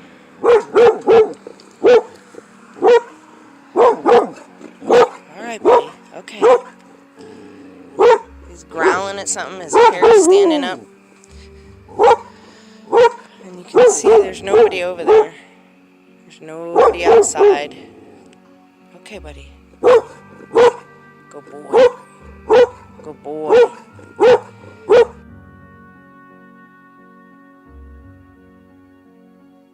Alright, this is a view from our security camera. You can see the church over there.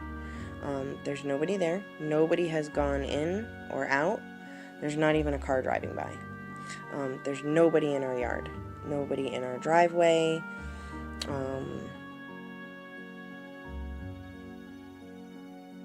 At about 2 a.m. we hear what sounds like a male just screaming, and I can show you the moment it happens because you'll see that. What is that? It's like, and I know it's this moment that it happens because in about a second my husband grabs his gun and he runs outside. You'll see him. There's the spotlight. There's my husband. I apologize, he's in his underwear. He goes around the corner, see if anyone's over there. There's nobody in our yard. Nobody. The cameras were triggered, and they're triggered by movement, yet nobody's there. At this moment, he said it sounded like someone was running up the driveway, so he ran back over to check. Nothing. So my question is, it's not raining, it's not, what's that? Right there.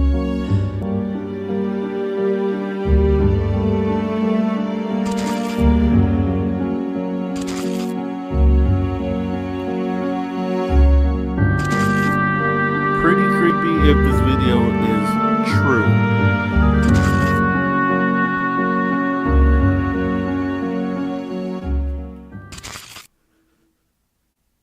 Okay, yeah, so pretty creepy if it's true. I didn't take the video. I know this was viral a couple years ago. This is when I originally saw it.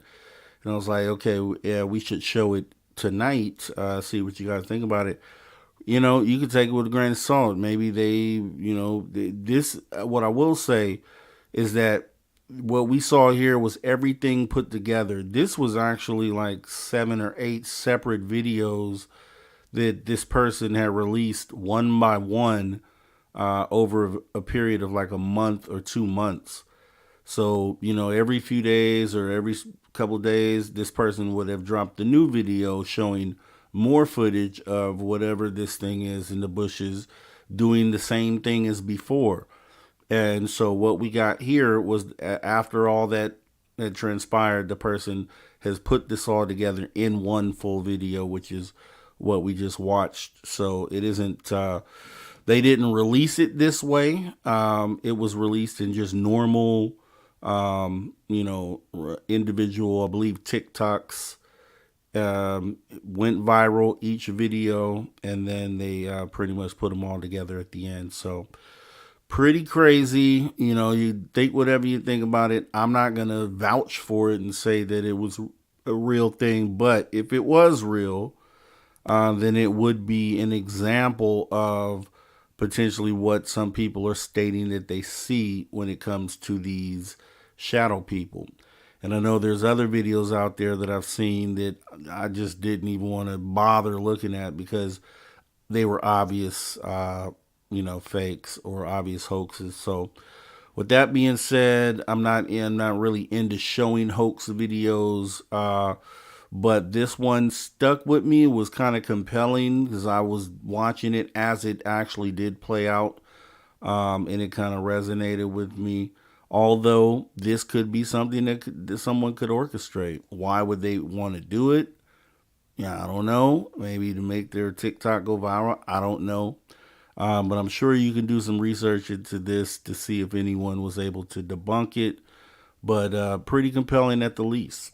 So with that being said, we're going to get into the last piece of the shadow people. And actually it just really has to do with the actual black-eyed children. So let me go ahead and get into, obviously we don't want to see that. It's in your bedroom. We don't want to see that. Oh, no, this is my shadow person. So I'm going to show you my shadow person. So this is my shadow person. So I'm going to tell you right now, this happened. We were coming off, me and my girl, we were coming off the road. I want to say probably from Vegas.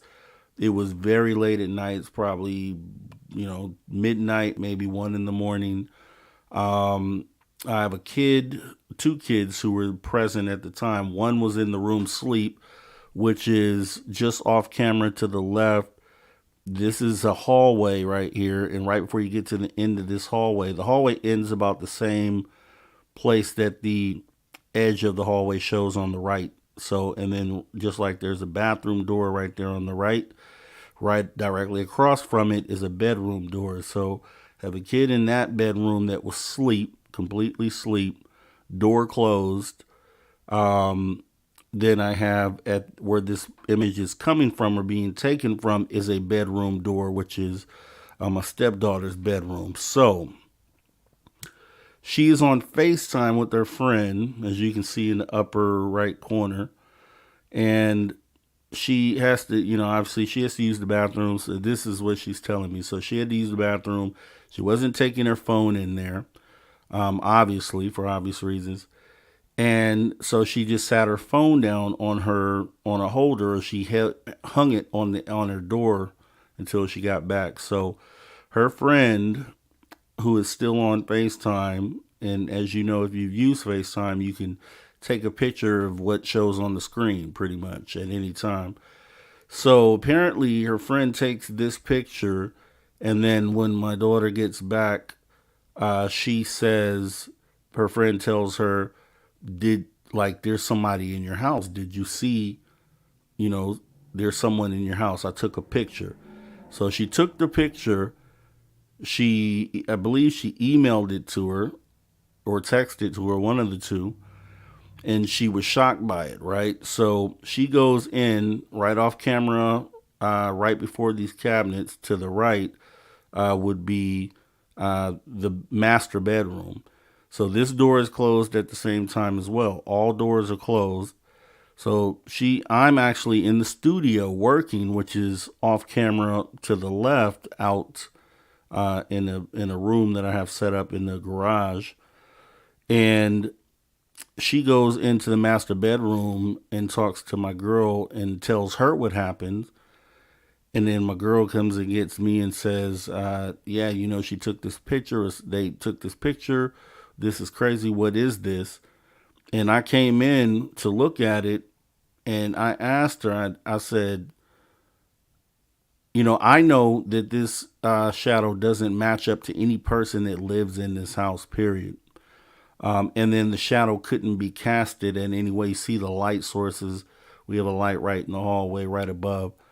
So in order for that shadow to come from anyone that would have been standing there, they would have had to been standing further ahead in this picture with the light to the back of them in order to cast a shadow this way.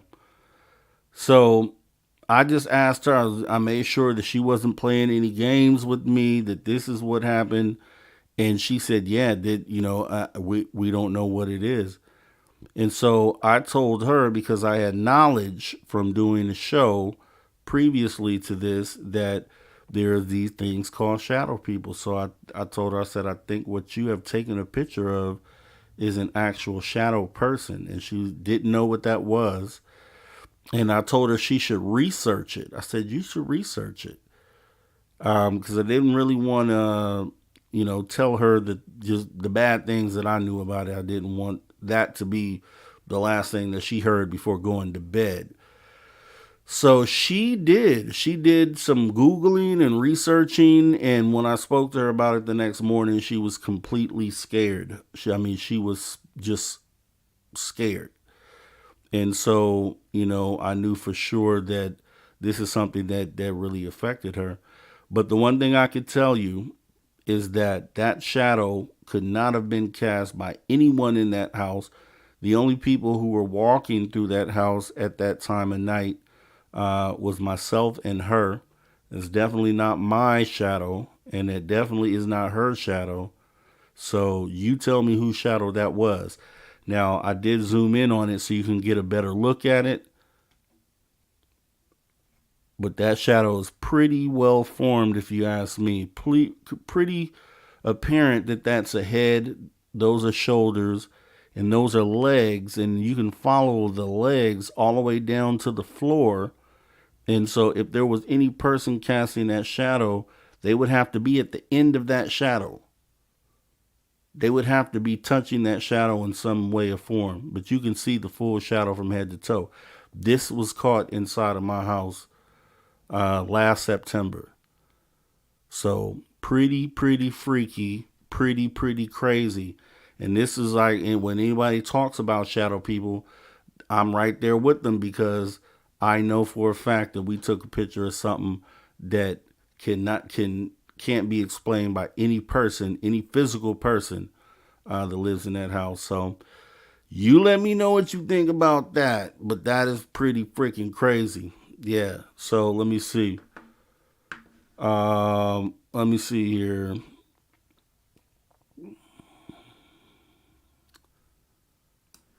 Yeah. Yeah, from what I can see, that's not, Bryce's Folly says, from what I can see, that's not somebody wearing all black. That's a haunting. Nope, no thanks, not for me. Yikes. Okay, no, this is from the video. Okay. Maggie in 10 says, that's wild. Let's see.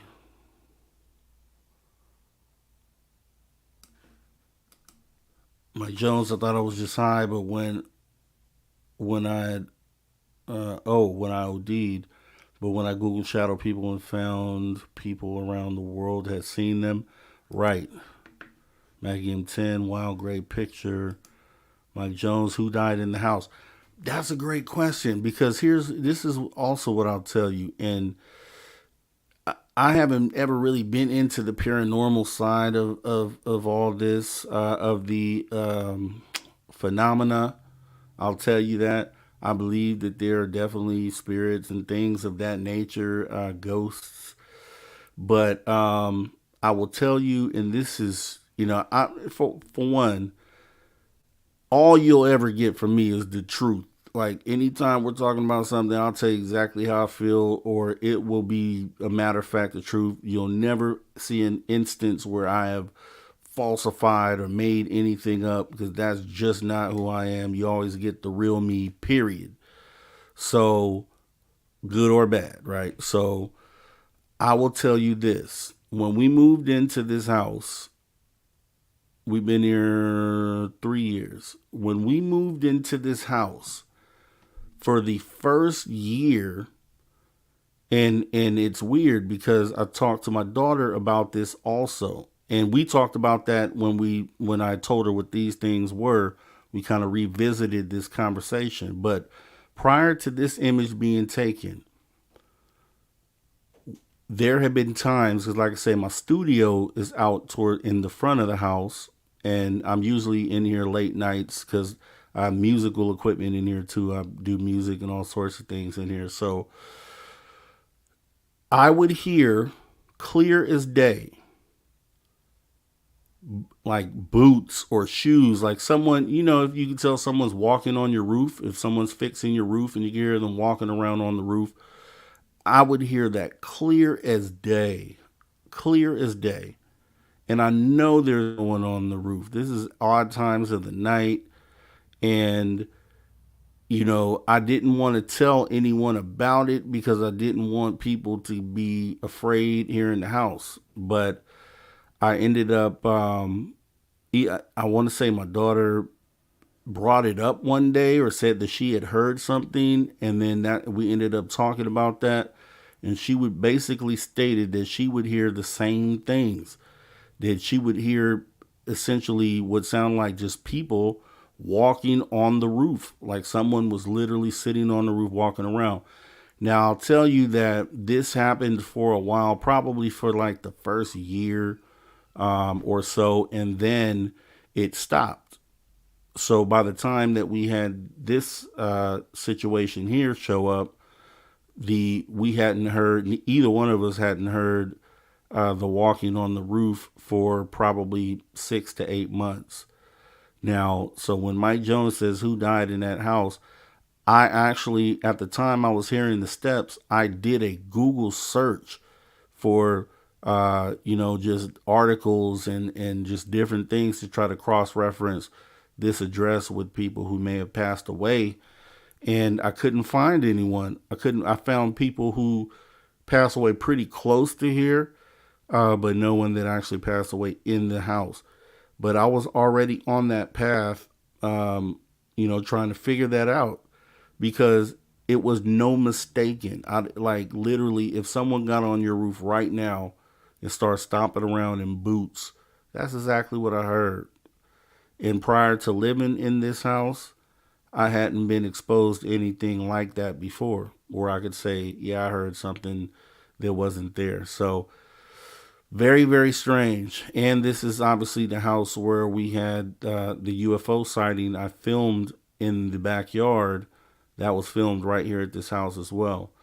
So all the freaky stuff that could happen happened here at this house. So just to say that, Mike Jones says right there standing. Maggie M10 says, Mike Jones, happy you made it too. Mike Jones, thanks. Ored says, that's a dead person. Yeah, I can agree with that based off of the experience I just told you about. I could agree with that, and that's what I felt, and that's really one of the main reasons that she really got scared, based on what we had already talked about with the noises on the roof, and then to add on that there are things called spirit or shadow people, and then once she read up on those, and that some could mean impending doom, and things I really didn't want to talk to her about, but she read up on her own. Mike Jones, yep. Orez, definitely a man. Magneticus new game show, whose shadow was that? Orez, anyone die on your property? Yeah, I checked on that. Couldn't find anyone. Doesn't mean it didn't happen though. And maybe it wasn't reported, or maybe it was someone who just simply passed away from maybe illness or something along those lines. Bryce Folly, come on, Shadow Peep, show yourself. And just to let you know, we haven't seen anything like this since then. So this was last September. But also I haven't looked either. You know what I mean? Because once I saw that, it was like, that added on to the things that was walking around on this roof. I really haven't looked to see if there are any more either. So Magneticus named that shadow. Mike Jones, any more since then they can piggyback? Nope, haven't seen them. For sure not a person, exactly. And the definition is so there, you know what I mean? The proportions, the head, the neck, the shoulders, the legs, it's all there. I think it's a good picture of something strange. Or did you buy any old objects at a yard sale or something? I do have a 1924 typewriter, but I brought that to this house from the house I used to live in. So, but it could have something tied to that too, for sure. Cashew, that isn't really intense, Rob. Bryce's Folly, for sure, not a real being, for sure. Or Red's Truth, Magneticus, people are strange when you're a stranger. Bryce's Folly, get off my roof, shadow beings, really. I literally felt like when it was so obvious, it wasn't like light walking, it was like a full walk, so it which I knew was impossible, but I was feeling like, are there people in the attic? Because we have like a little crawl space, not really an attic, but there's a crawl space above the house. And it was that loud to where it sounded like people were moving around up there. And yeah, so Rob had people living under the steps. Ored said, get an old digital auto recorder and ask questions, giving 5 seconds in between questions. They must draw energy to reply so it isn't immediate like you and I would respond. Try not to overtalk them. Mike Jones says, Ored, you got some experience. Magneticus, that house wasn't always there. Yeah, this house was built in 1995, so let me see. Maybe it was Trash Pandas. I could remember who was saying using Trash Pandas the other day. Red says they can come with objects too. It may have nothing to do with the property. Magnetic is a typewriter that writes ghost stories. Right. Then Mike Jones said, but you said you didn't experience this until this house, so it can't be the typewriter. Right, right. And the house I moved from was a Victorian house from like the late 1800s up in Sacramento. So, you know, you figure you would definitely see something there. Red Toothbrush, yes, might have many recordings. Yeah, so that's my shadow person encounter. Glad I shared it because, like I said, I just had the image. I just hadn't thought to even bring it up because I hadn't thought about doing a show around shadow people. And really, when we saw that, that's something that you want to push in the back of your mind because, you know, you don't, you know, I walk through the house all day and night and it's pitch black dark. You shut all the lights off. So, you know, to consciously think about shadow people and then, yeah, so definitely wasn't trying to do that. And let me see. All right, so let's get into the black-eyed children. Let's get into these old black-eyed children.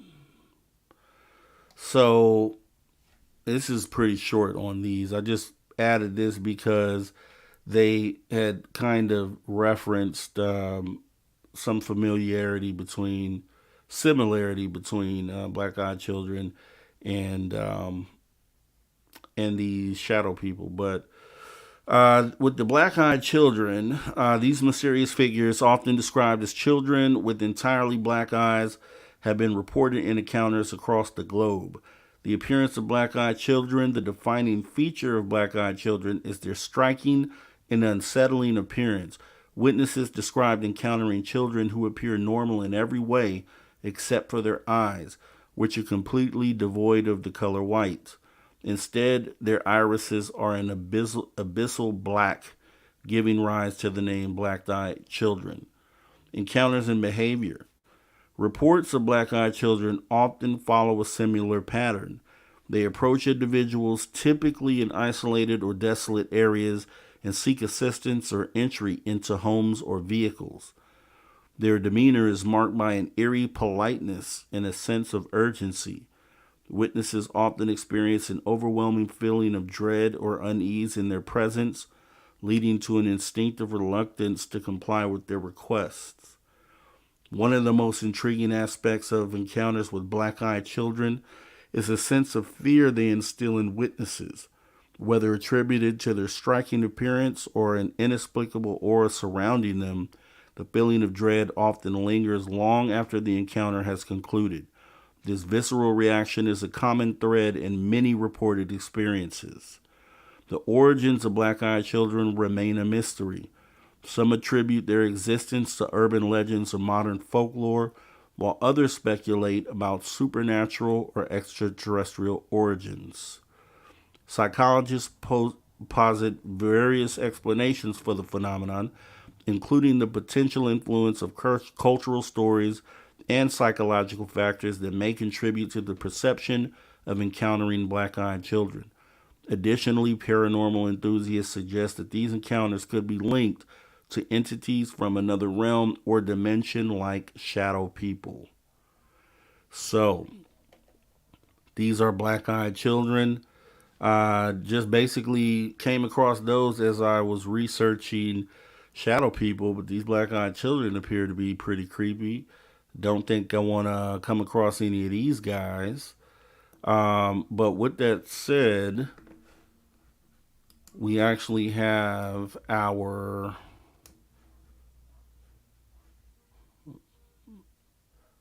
science fiction to science fact.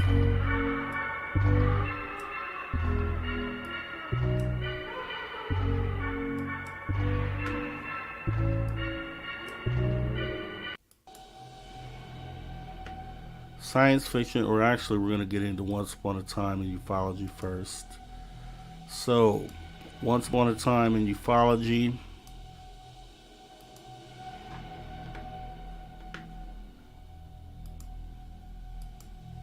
And what are we going to do for that? We're going to do the O'Hare UFO. So, the O'Hare UFO, Chicago O'Hare sighting. Let's go ahead and get into that real quick. Now, the Chicago O'Hare UFO sighting, November 7th, 2006, stands as one of the most compelling and well-documented incidents in modern ufology. This event was witnessed by numerous airport personnel and corroborated by pilots and ground staff. On a chilly afternoon, approximately 4:15 p.m., several airport employees at Chicago O'Hare International Airport reported a bizarre sight above the United Airlines Terminal 1. Witnesses described a dish-shaped object, dark gray and metallic, hovering motionless in the sky. It emitted no sound and appeared to be approximately 6 to 24 feet in diameter. Multiple witnesses, including pilots, mechanics, and airline personnel, observed the object for an estimated 5 to 10 minutes. They were awestruck and puzzled by the unusual phenomenon. The sighting was corroborated by numerous individuals, establishing a solid foundation of credibility for the incident. The Federal Aviation Administration, or FAA, initially dismissed the sighting, attributing it to weather phenomenon. However, it later altered its stance, acknowledging that there was indeed an unidentified object in the airspace, but asserting it posed no threat to air traffic. Many have accused the authorities of downplaying the incident, raising allegations of a government cover-up. The lack of a thorough investigation and the absence of comprehensive public report have fueled suspicions about the true nature of the object. Several experts in the fields of aviation and ufology have scrutinized the available evidence. Some contend that the sighting could be attributed to the conventional aircraft, perhaps a secret military project. However, the absence of any exhaust plume or discernible propulsion system challenges this hypothesis. Others suggest the possibility of an atmospheric anomaly or an unconventional atmospheric craft. The absence of radar data and official documentation has hindered efforts to conclusively identify the object, leaving room for speculation. The Chicago O'Hare UFO sighting has prompted a range of theories about the nature of the object. Some speculate that it may have been an extraterrestrial craft, while others say it could be top secret military prototype. The incident raises questions about the nature of UFO phenomenon and the extent to which they are investigated and disclosed by government agencies. It also highlights the need for more transparent and comprehensive reporting mechanisms for such incidents. And that is the Chicago O'Hare UFO sighting 2006.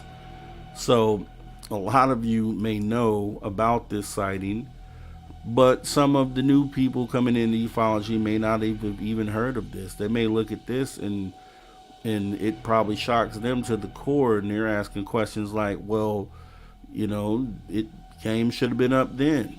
You know, you have UFO right over the airport, pretty much middle of the day, it's around 4 p.m.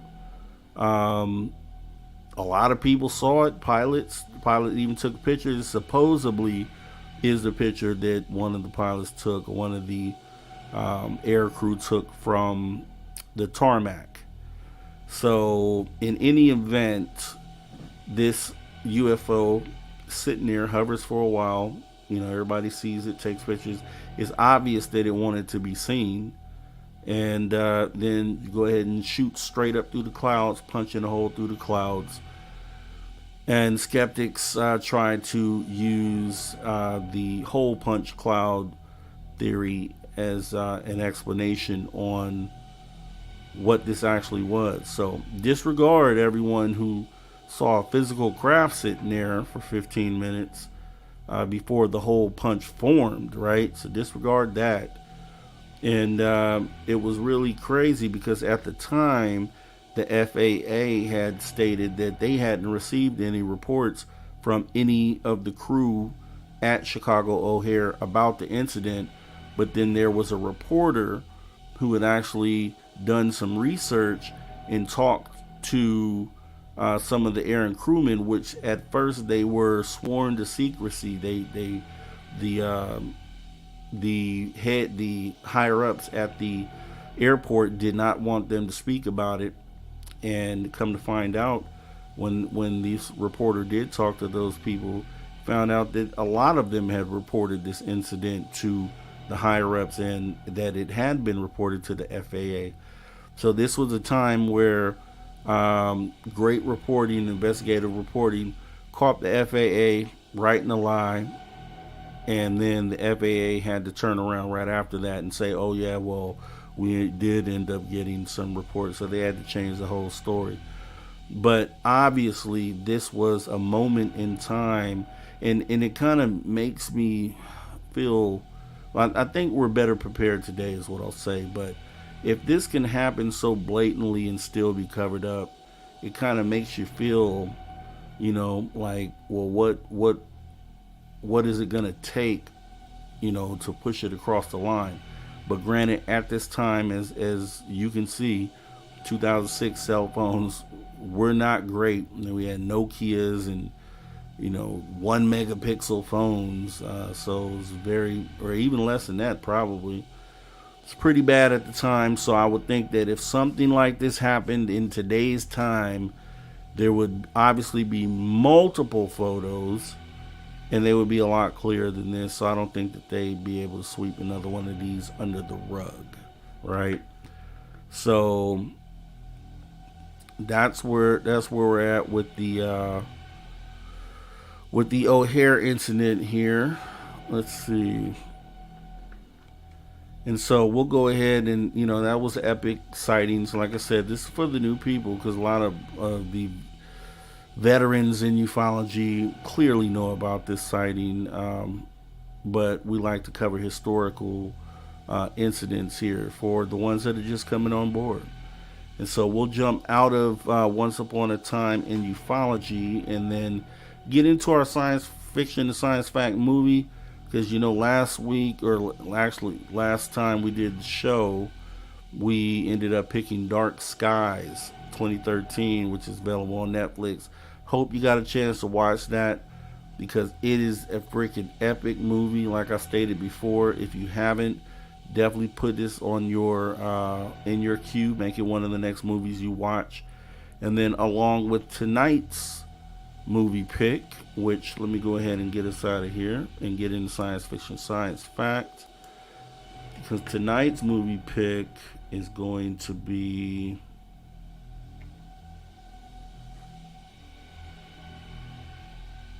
Extraterrestrial of 2014. This movie was actually way better than I thought it would be. I read the description on the movie.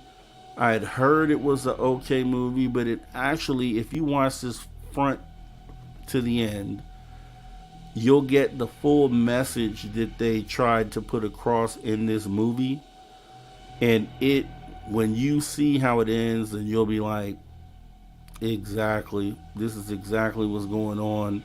This is exactly what's happening today. Mark my words, that's what you will say after you watch this movie. So, with that being said, let me go ahead and tell you a little bit about this movie here. So the movie Extraterrestrial is a suspenseful movie that follows a group of friends who embark on a weekend getaway to a remote cabin in the woods. Their peaceful retreat takes a terrifying turn when they witness a strange, otherworldly event. As they grapple with the reality of an extraterrestrial presence, fear and paranoia set in, straining their relationships and testing their survival instincts. The film masterfully blends elements of suspense, mystery, and horror, keeping viewers on the edge of their seats as the characters confront unimaginable threat from beyond the stars. Extraterrestrial delivers a chilling exploration of the unknown, leaving audiences questioning the true nature of the visitors and the fate that awaits the group. So that is the movie for this week, Extraterrestrial. And once again, with the Science Fiction and Science Fact movie edition, the whole idea is for you to look at this movie through a new lens. I'd be shocked if you've watched this before. I've never heard of this movie. So watching it currently for the first time, you know, with the understanding that these things are real and kind of understanding how the government's been obfuscating information and that whole paradigm shift.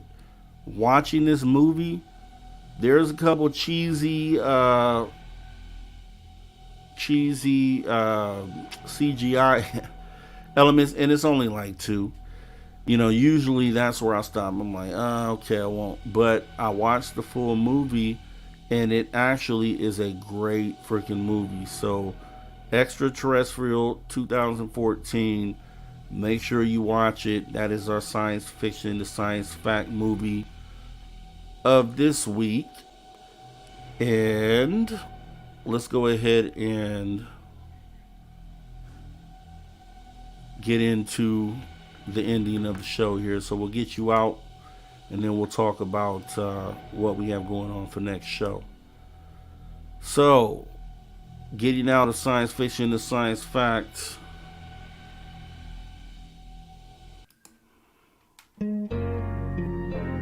Let's go ahead and get ready to wrap the show up. As you see on the screen, we do this for the positive progression of humanity. So anytime we get together and have a great time like this, hopefully it moves the needle a little more towards where we need to go.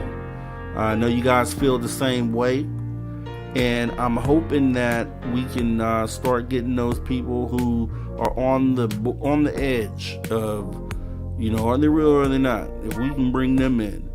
Positive thing is like we saw earlier, 67% now, up from 53%. 67% now of the public poll agreed that the government is holding information on UFOs and crash retrievals and even biological entities. So with that being said, we're moving the right way, and so this thing should also move the right way. And the mission doesn't stop, because like I said, even once we get to disclosure, there's still more to go, because we have to figure out where we go from there, you know. And so we'll have more conversations about that. We're going to do the next show. We're going to kind of talk about MUFON and should you even report to them. There's other places you can report. Why do I feel that way? You know, the thumbnail says MUFON dropped the ball. Why do I feel that way? I'm going to tell you. You already saw my sighting. You know, we documented that pretty well. If you haven't, you should go back and watch episode 30, which is White Spheres in the Sky. Watch that before the MUFON show. Then you'll kind of understand. You'll see the sighting that I had.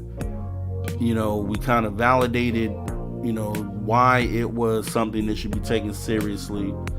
And then we'll get into the MUFON aspect, how it was reported, what the communication was like, and kind of go from there. So can't wait to do that. And then obviously we have, let me see what we have for the upcoming shows here. I know we have, let's see. Okay, we have Top Secret Government. So that's going to be a good one. So make sure you tune in for that. As well as, I think that's, besides MUFON, those are the only two we have scheduled. So MUFON dropped the ball on Friday, and then Top Secret Government will do that on Sunday. And then I'll be putting up some new thumbnails for some new topics.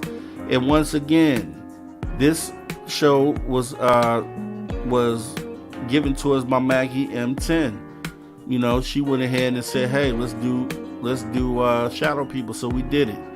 If you have anything out there that you want to go ahead and take a look at, let me know. Any topics that you want to look into, and we will definitely be taking those things seriously. And Mike Jones, we're going to have to definitely do a show around what you're talking about there, because just the whole fallen angels aspect, I think, is very interesting. So I'm going to look further into that, and you can definitely give me more information in the community tab, or you can put it in the link to this show or comment section of this show. So with that being said, I want to thank everybody for coming out. Magneticus Attractus, Mike Jones, Derek Galloway, Cashew, thanks for coming out. Reds, appreciate you. Let's see, going back once again, Bryson's Folly, thanks for coming through. I know I said Maggie M10, but I'm gonna say it again, Maggie M10. Let's see.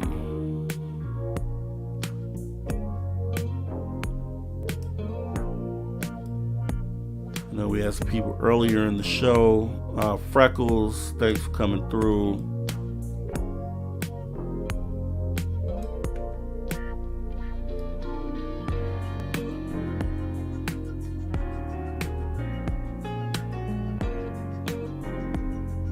Kevin Legary, thanks for coming through.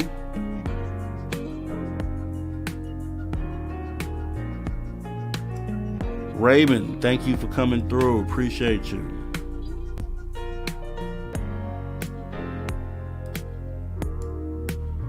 Okay, and that looks like that is everyone. So, with that being said, we go on and change the banner here. You can like, subscribe. If you haven't, go ahead and hit that subscribe, hit the notification bell so you can see next time we're on and come in and join the conversation. Looking for some new people to interview too for the show. So if you have any suggestions on people you'd like to see interviewed on the show, definitely let me know, and then we'll reach out to them and try to start working things out. I have some big names that have not committed yet. But we have been talking, so those things may come to fruition pretty soon. Outside of that, though, I want to thank everybody for your time. This has been a pleasure. My name is Mr. Rob G, and let's see, definitely go watch the David Divine broadcast show tomorrow. I'll be there in the chat, so definitely go out and support. And we'll be having him on this show soon too. So outside of that, let's see, invited a few true crime authors to David's show tomorrow, Rob, for sure. Okay, I'll be there to chat it up. Derek Galloway, who Rob G, Mike Jones, definitely. Okay, well, like I stated again, you can always leave that topic information at the phone number 856-843-3444, or that's 856-THE-DIG. Once again, I'm your host, Mr. Rob G. This is The Social Dig. Definitely want to thank you all for your time tonight. Thank you for coming through. Have a great rest of your day, guys. Take care.